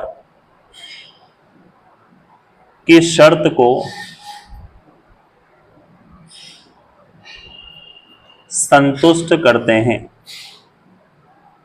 शांत दशमलव प्रसार की शर्त को संतुष्ट करते हैं। इस तरह से क्वेश्चन नंबर 6 कंप्लीट होता है। अब हम नेक्स्ट क्वेश्चन की ओर बढ़ते हैं। क्वेश्चन नंबर 7 हमें दे रखा है, 3 संख्याएं लिखिए जिनके दशमलव प्रसार अनवसानी अनावर्ती के हों, अर्थात उनके दशमलव प्रसार जो हैं वह अशांत आवर्ती को दर्शाते हैं। यहां पे लिखते हैं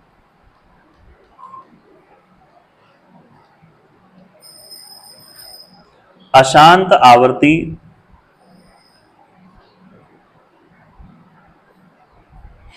दर्शाने वाली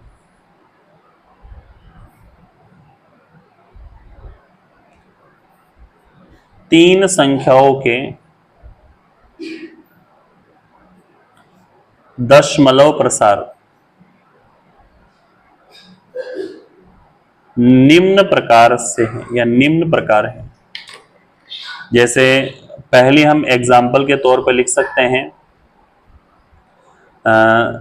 3.20, 200, 2000, 20,000 और ये कंटिन्यू चलता रहेगा। दूसरा एग्जाम्पल हम लिख सकते हैं 6.440, 4,400,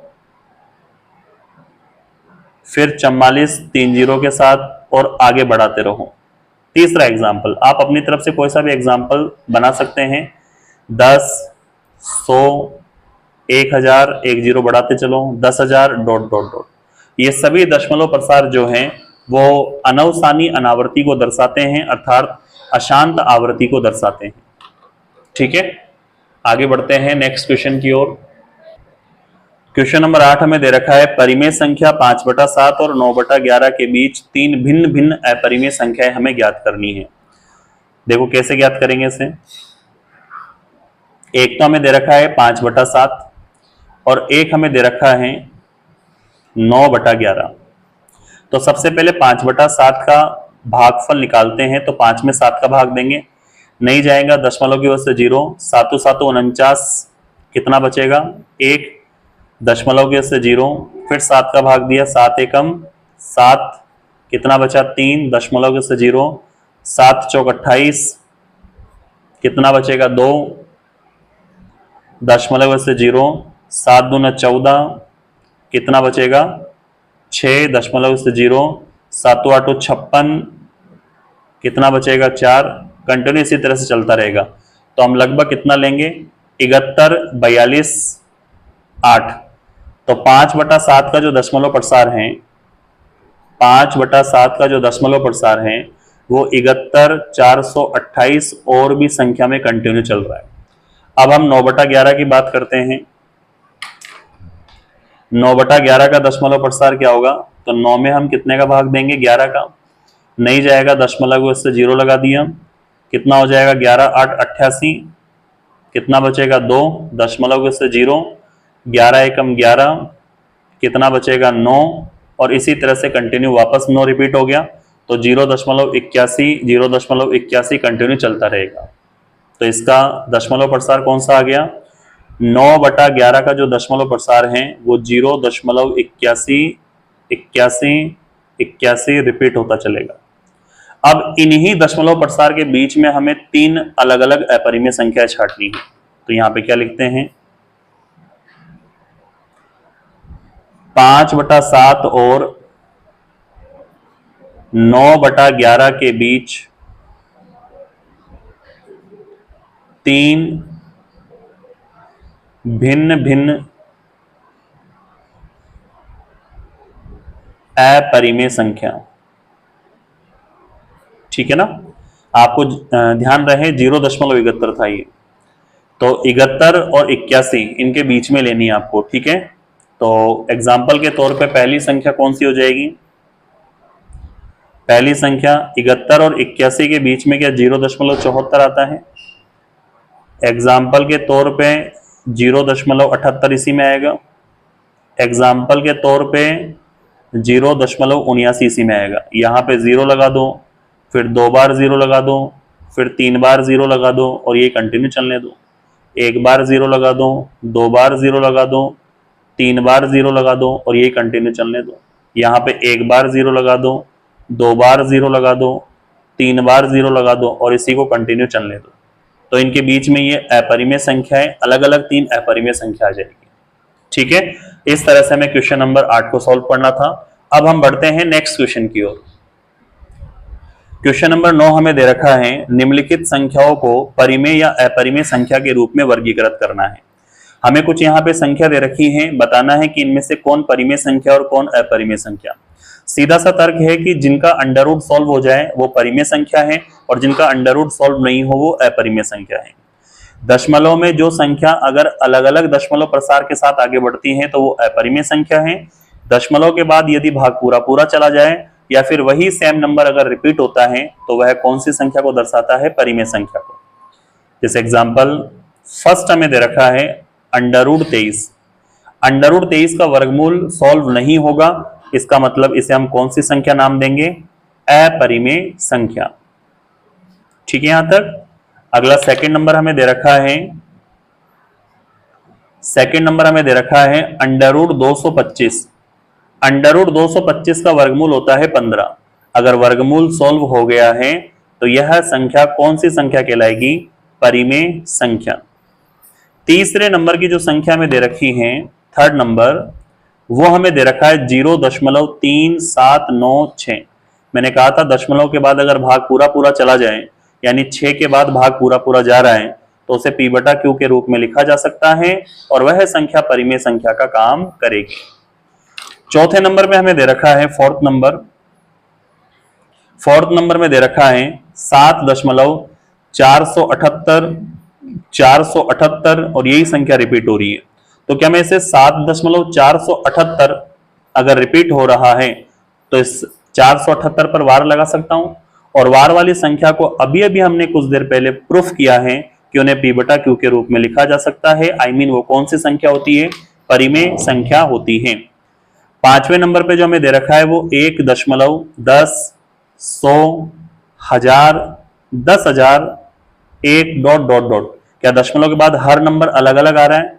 अगर प्रत्येक नंबर अलग अलग है तो उसे हम कौन सी संख्या के रूप में लिखेंगे? अपरिमेय संख्या के रूप में, क्योंकि उसमें दशमलव का मान अलग अलग है। इस तरह से इन संख्याओं में हम परिमेय संख्या और अपरिमेय संख्या को छांटकर दर्शा सकते हैं। ठीक है, आगे बढ़ते हैं नेक्स्ट क्वेश्चन की ओर। प्रश्नावली 1.3 कंप्लीट हो चुकी है। अब हम प्रश्नावली 1.4 की तरफ बढ़ते हैं। 1.4 का पहला क्वेश्चन हमें दे रखा है, निम्नलिखित संख्याओं को परिमेय या अपरिमेय के रूप में वर्गीकृत हमें करना है। तो हम जानते हैं जिन संख्याओं का अंडर रूट सॉल्व होता है उसे हम परिमेय, जिनका अंडर रूट सॉल्व नहीं होता है उसे हम अपरिमेय संख्या कहते हैं। सॉल्यूशन फर्स्ट, पहला हमें दे रखा है 2 माइनस अंडर रूट 5। हम यहां जानते हैं 2 और अंडर रूट 5 में अंडर रूट 5 को हल नहीं कर सकते, इसलिए इस संख्या को हम क्या कहेंगे? अपरिमेय संख्या। क्या कहेंगे? अपरिमेय संख्या। सेकंड हमें दे रखा है इसका, सेकंड दे रखा है 3 प्लस अंडर रूट 23 और दे रखा है minus under root 23।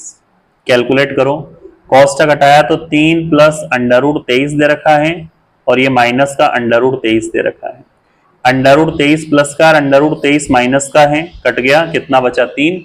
Under root अगर हट चुका है तो यह संख्या कौन सी संख्या होगी? परिमेय संख्या। इस तरह से हम अपरिमेय और परिमेय का निर्धारण कर सकते हैं।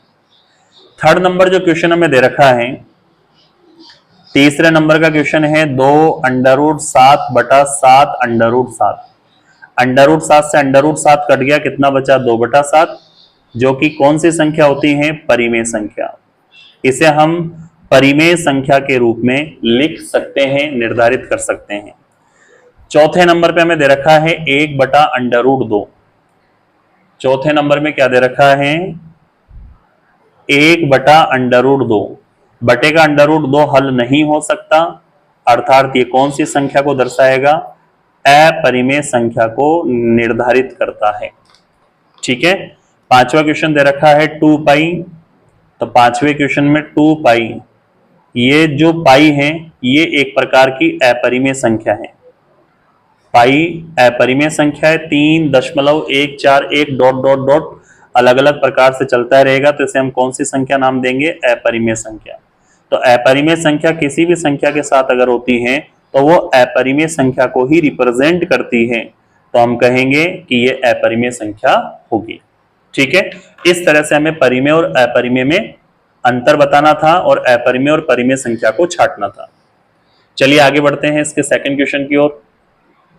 दूसरा क्वेश्चन हमें दे रखा है, निम्नलिखित प्रत्येक व्यंजक को हमें सरल करना है। ये जो हमें एक समीकरण कुछ दे रखे हैं उनको सरल करके लिखना है। देखिए इसका फर्स्ट, पहला हमें दे रखा है 3 प्लस अंडर रूट 3 और फिर दे रखा है 2 प्लस अंडर रूट 2। तो हम 3 को इन दोनों से, अंडर रूट 3 को फिर इन दोनों से गुणा करके हल करेंगे। तो 3 को 2 से गुणा किया तो 3 दूना 6, 3 को अंडर रूट 2 से गुणा किया तो 3 अंडर रूट 2, अंडर रूट 3 को 2 से गुणा किया तो 2 अंडर रूट 3 हो गया, प्लस अंडर रूट 3 को अंडर रूट 2 से गुणा किया तो अंडर रूट 6 हो गया। अब इसको आगे हल नहीं कर सकते, यानी ये ऊपर वाले क्वेश्चन का सरल रूप था। ठीक है, अब हम सेकंड क्वेश्चन की तरफ बढ़ते हैं। सेकंड क्वेश्चन हमें दे रखा है 3 प्लस अंडर रूट 3 और 3 माइनस अंडर रूट 3। एक बार प्लस में है और एक बार माइनस में है, तो a प्लस बी और a माइनस बी का सूत्र लगा देंगे, जो a square minus b square को दर्शाता है। a स्क्वायर यानी 3 का स्क्वायर माइनस बी स्क्वायर यानी अंडर रूट 3 का स्क्वायर।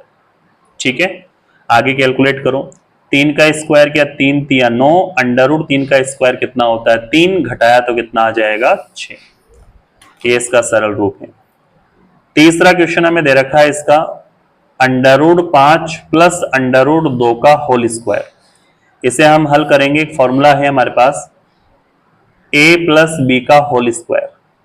a प्लस बी का whole square a square plus का 2ab प्लस का b स्क्वायर होता है।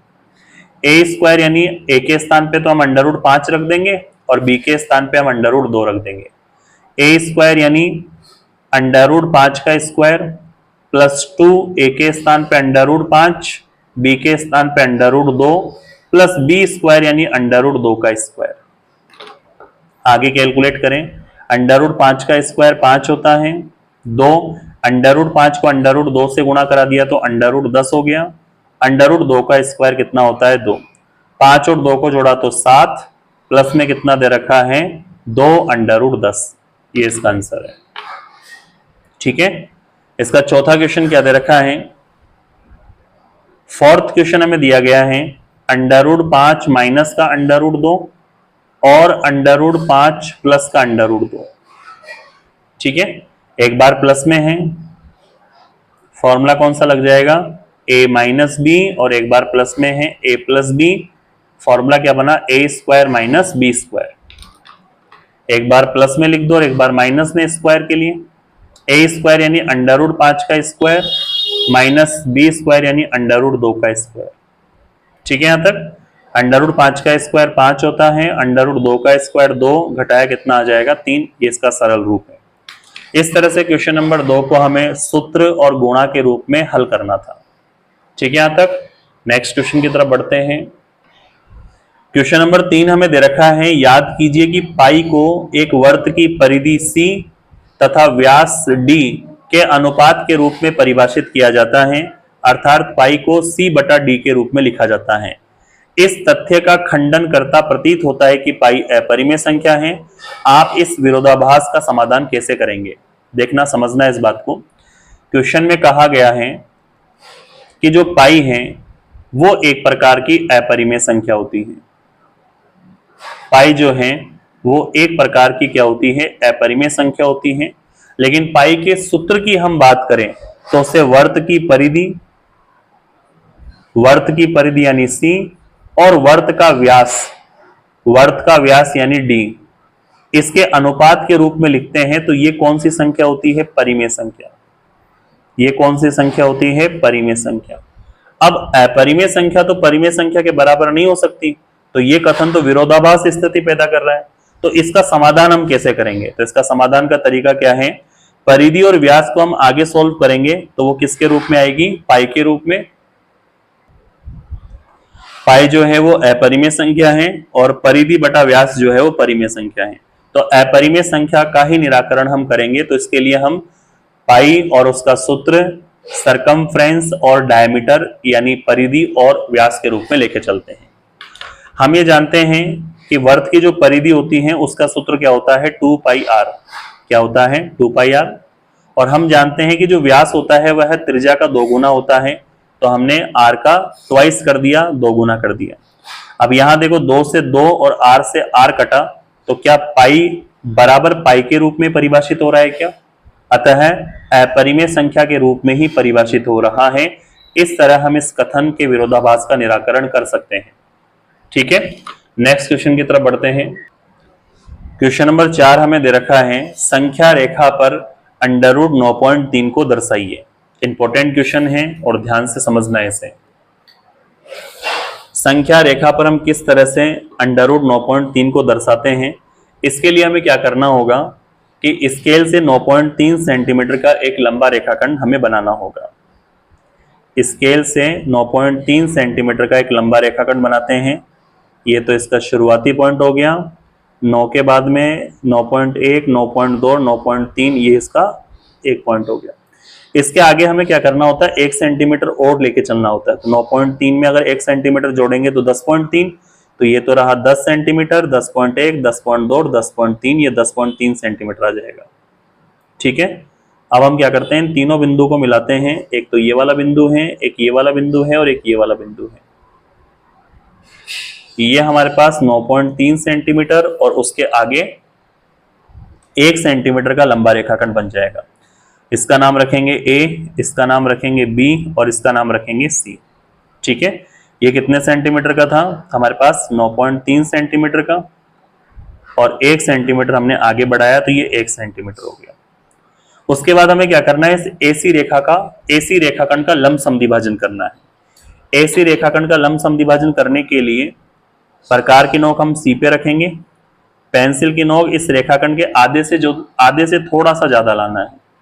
ठीक है, आधे से थोड़ा ज्यादा, एक चाप हम ऊपर काट देंगे और एक चाप हम नीचे काट देंगे। ठीक है, प्रकार की नोक हम कहाँ रखते हैं, A पे, एक चाप हम कहां काटेंगे? ऊपर, और एक चाप कहां काट देंगे? नीचे। इस तरह से हम देखते हैं इस रेखाखंड का लंब समद्विभाजन इन दोनों ही पॉइंटों को मिलाने पर होता है। इन दोनों पॉइंटों को मिलाते हैं तो इस एसी रेखाखंड का लंब समद्विभाजन हो जाता है। इस एसी रेखाखंड का लंब समद्विभाजन जिस बिंदु पे हुआ है उस बिंदु का नाम हम क्या रखते हैं? D point. क्या नाम रखते हैं? D point. अब हम क्या करेंगे? प्रकार की नोक डी पे रखेंगे, पेंसिल की नोक सी पे रखेंगे, और इस डीसी त्रिज्या का हम एक अर्धवर्त बनाएंगे। कहां बनाएंगे? अर्धवर्त। ये अर्धवर्त इस पॉइंट ए तक आना चाहिए प्रॉपर। बात समझ में आ गई? अर्धवर्त बनने के बाद हम क्या करेंगे? इस बी से 90 डिग्री का एक लंबा रेखाखंड खींचेंगे। 90 डिग्री बनाने के लिए हम क्या करेंगे? बी को प्रकार की नोक पे रखेंगे, एक चाप हम इस तरह से बनाएंगे, ठीक है। फिर वापस प्रकार की नोक रखते हैं यहां पे, उसी चाप को यहां बनाया, प्रकार की नोक यहां रखते हैं, उसी चाप को आगे बनाया, वही चाप ऊपर काटते हैं 90 डिग्री के लिए, प्रकार की नोक इस चाप पे रखते हैं, एक चाप यहां काटते हैं, ठीक है। दोनों चाप जहां पे मिलते हैं वो 90 डिग्री का एंगल है, उस 90 डिग्री के एंगल को मिला देते हैं। ये बिंदु बी से कितने डिग्री की रचना हो गई? 90 डिग्री की रचना हो गई। बात समझ में आ गई? ये 90 डिग्री वाली लाइन इस अर्धवर्त को जहां पर काटती हैं वो उस वाले पॉइंट का नाम क्या रखेंगे? ई वाला पॉइंट, पॉइंट ई। और बी से लेकर ई जो है वही अंडर रूट 9.3 को निरूपित करता है। अब इस अंडर रूट 9.3 को संख्या रेखा पर लाने के लिए हम थोड़ा इसको आगे बढ़ाते हैं। संख्या रेखा को आगे बढ़ा दिया, प्रकार की नोक वापस हम बी पे रखते हैं, पेंसिल की नोक को हम ई पे रखते हैं, और बी ई त्रिज्या यानी अंडर रूट 9.3 को हम संख्या रेखा पे उतारते हैं। ये चाप जहां संख्या रेखा को काटता है उस वाले बिंदु का हम नाम x रखेंगे, और ये b से लेकर x जो है, ये b से लेकर x जो है यही संख्या रेखा पर अंडर रूट 9.3 को दर्शाता है। यही संख्या रेखा पर अंडर रूट 9.3 को दर्शाता है। तो इस तरह से bx संख्या रेखा पर अंडर रूट 9.3 पर दर्शाया जा सकता है, ठीक है। यहां तक कोई दिक्कत, कोई समस्या नहीं होगी। अगर कोई डाउट है तो आप दोबारा देखें, ठीक है। आगे बढ़ते हैं नेक्स्ट क्वेश्चन की ओर। 1.4 का आखिरी क्वेश्चन है, निम्नलिखित हरों का परिमेकरण हमें करना है। परिमेकरण का क्वेश्चन एग्जाम में पूछा जाता है, इंपॉर्टेंट क्वेश्चन है। हर से अंडर रूट हटाने को ही हर का परिमेकरण कहते हैं, ठीक है। कैसे सॉल्व करना है इसे देखें। फर्स्ट हमें दे रखा है 1/√7, तो हमें हर का परिमेकरण करना है, तो बटे वाले √7 को हटाने के लिए हम ऊपर और नीचे √7 से गुणा करा देते हैं, ठीक है। √7 को 1 से गुणा किया तो √7 आ गया, √7 को √7 से गुणा किया तो 7 आ गया। बटे से अंडर का हटना हर का परिमेकरण कहलाता है। इस तरह से 1/√7 में हर का परिमेकरण किया जाता है। दूसरा क्वेश्चन है 1/√7 माइनस √6। सेकेंड हमें दे रखा है 1/√7 माइनस √6। अब इसमें हर का परिमेकरण करने के लिए बटे में दो संख्या और बीच में चिन्ह है, तो उस चिन्ह को चेंज करेंगे। जैसे माइनस है तो क्या लगाएंगे? प्लस।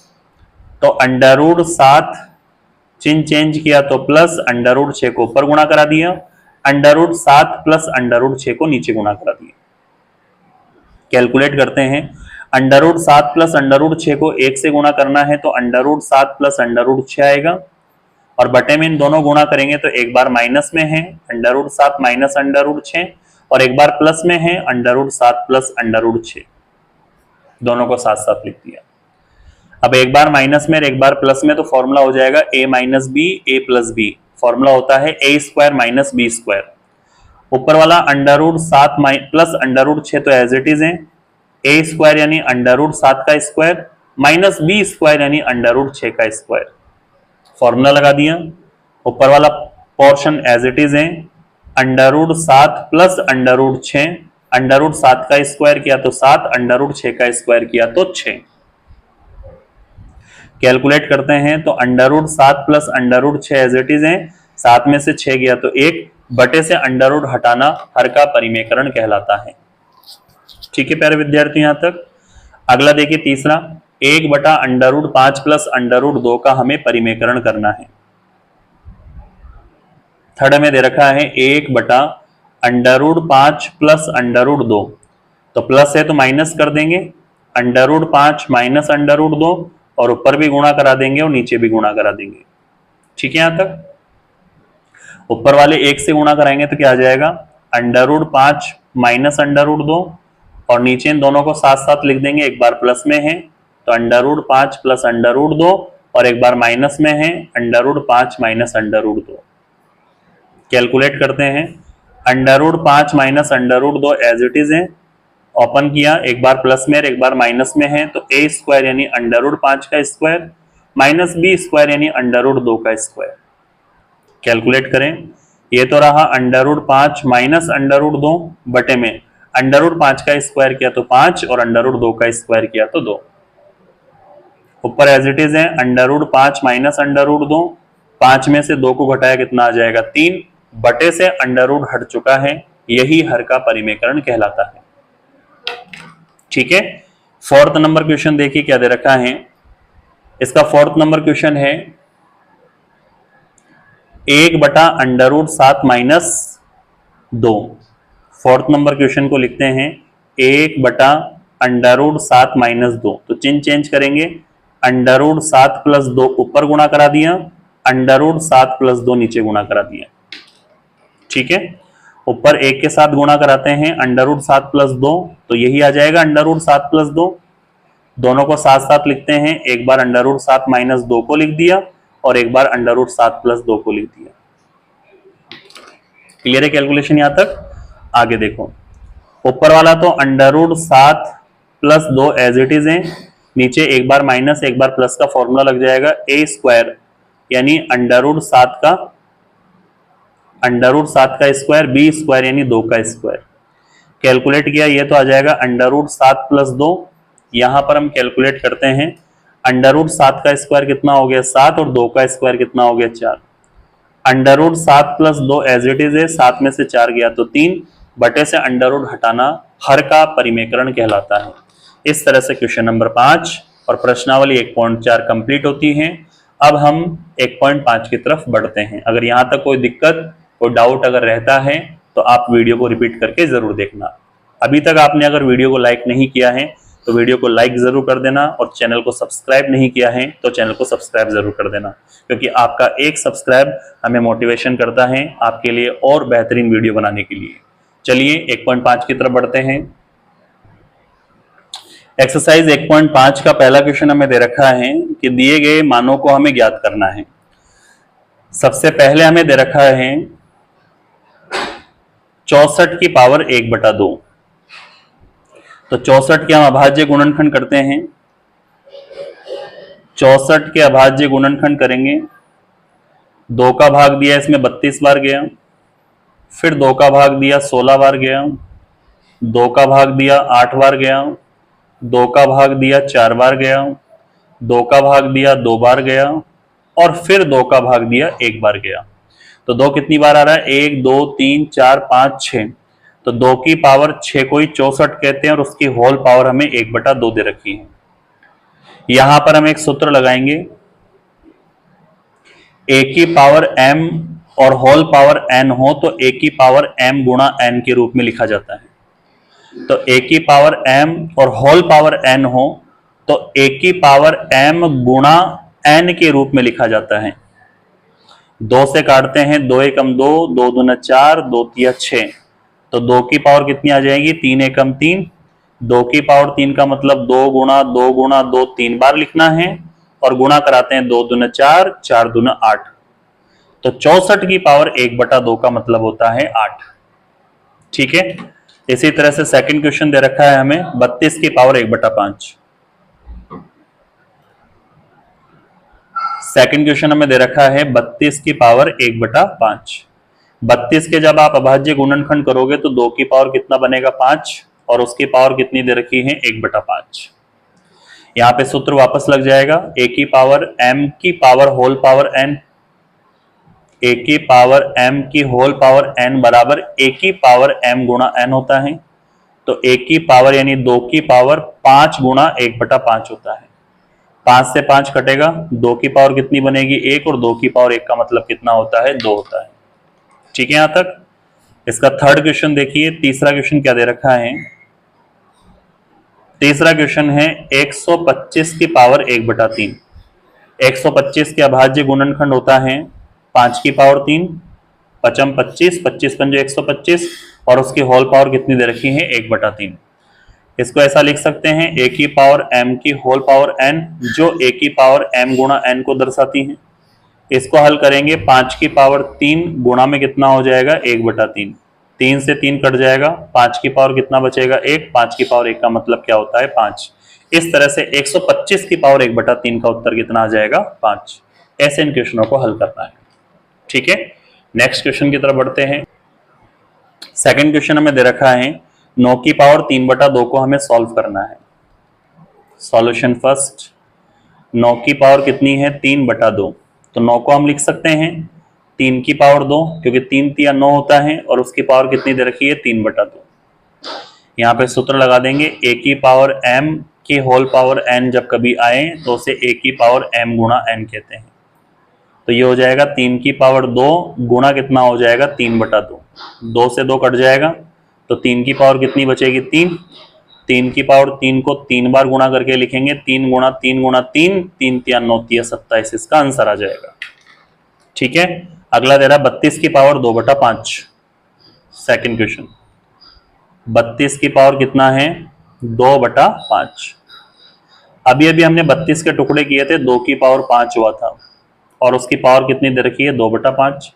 सूत्र वही सेम लगेगा, कौन सा, a की पावर m की होल पावर n को लिखते हैं a की पावर m गुणा n। तो यहाँ पे लिखेंगे 2 की पावर 5 गुणा में कितना हो जाएगा 2/5, 5 से 5 कटेगा, 2 की पावर कितनी आएगी 2, 2 की पावर 2 का मतलब क्या होता है 4, तो इसका उत्तर कितना आ जाएगा 4। तीसरा क्वेश्चन दे रखा है 16 की पावर 3/4। तीसरा क्वेश्चन क्या है 16 की पावर 3/4। तो 16 को हम ऐसे लिख सकते हैं 2 की पावर 4 की पावर 3/4 दे रखा है। 2 की पावर 4 का मतलब 2 को जब आप 4 बार गुणा कराओगे तो 16 ही आएगा, तो 2 के अभाज्य 16 का अभाज्य गुणनखंड करके घातों के रूप में लिख दिया। अब यहाँ पे सूत्र लग जाएगा, a की पावर m की होल पावर n बराबर क्या होती है a की पावर m गुणा n। तो ये तो हो जाएगा 2 की पावर 4 गुणा 3/4, 4 से 4 कटेगा, 2 की पावर कितनी आ जाएगी 3, 2 की पावर 3 मतलब 2 गुणा 2 गुणा 2 कितना आ जाएगा 8। क्लियर यहां तक। अगला क्वेश्चन दे रखा है इसका चौथा, 125 की पावर -1/3। देखो फोर्थ नंबर दे रखा है 125 की पावर -1/3। तो 125 को लिख सकते हैं 5 की पावर 3 और उसकी होल पावर दे रखी है -1/3। सूत्र होता है a की पावर m की होल पावर n बराबर a की पावर m गुणा n। तो वैसे ओपन कर दो, 5 की पावर 3 गुणा -1/3, 3 से 3 कट गया तो कितना बचा 5 की पावर -1, ये इसका आंसर आ जाएगा। ठीक है प्यारे विद्यार्थियों, इस तरह से हमने सेकंड क्वेश्चन को कंप्लीट किया है। अब हम नेक्स्ट थर्ड क्वेश्चन की ओर बढ़ते हैं। तीसरा क्वेश्चन हमें दे रखा है सरलीकरण करना है, सरल करके लिखना है। पहला हमें दे रखा है फर्स्ट 2 की पावर है 2/3 और फिर गुणा में दे रखा है 2 की पावर है 1/5। इसमें सूत्र काम करेगा, आधार समान है, a की पावर m गुणा a की पावर n बराबर होता है a की power m plus n।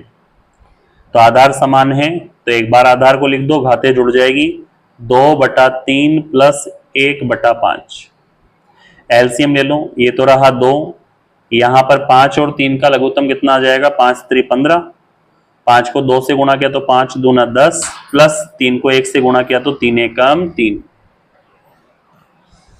Calculate किया कितना हो जाएगा 2 की पावर 10 और 3 कितना हो जाएगा 13 और बटे में कितना रहेगा 15, तो इसका मान कितना आ जाएगा 2 की पावर 13/15। ठीक है, अब इसका सेकंड क्वेश्चन देखें। सेकंड क्वेश्चन हमें दे रखा है,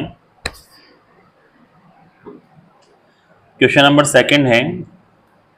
सेकंड क्वेश्चन है 1/3 की पावर 3 की होल पावर 7। ठीक है, तो इसमें हम क्या करेंगे, सूत्र लगाएंगे। a की पावर m की होल पावर n हो तो a की पावर m गुणा n हो जाता है, तो ये पावर अंदर गुणा हो जाएगी, 1 की पावर 7 बनेगी, ये पावर अंदर गुणा हो जाएगी। 3 की पावर कितनी दे रखी है, 3 गुणा में कितनी बनेगी, 7। कैलकुलेट किया, 1 की पावर 7 का मतलब तो 1 ही होता है, बटे में यहाँ पे 3 7 तो 21, तो पावर कितनी हो जाएगी, 3/21। ये इसका आंसर हो जाएगा। ठीक है, अब हमें इसका तीसरा क्वेश्चन दे रखा है। तीसरा क्वेश्चन है थर्ड, 11 की पावर 1/2 और इसके बटे में है 11 की पावर 1/4। 11 की पावर 1/4 ये दे रखा है, तो इसमें सूत्र कौन सा लगेगा, a की पावर m बटा a की पावर n, जो फॉर्मूला होगा a की पावर m माइनस n। इसको कैलकुलेट करो, तो ये तो रहा 11, इसकी पावर कितनी है 1/2 माइनस ये सेकंड पावर कितनी है 1/4।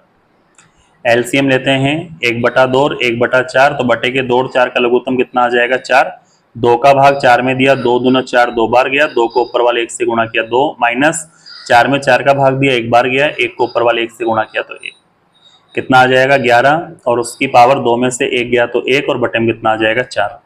इसका उत्तर हो जाएगा 11 की पावर 1/4। लास्ट हमें दे रखा है इसका फोर्थ नंबर, 7 की पावर 1/2 और 8 की पावर 1/2।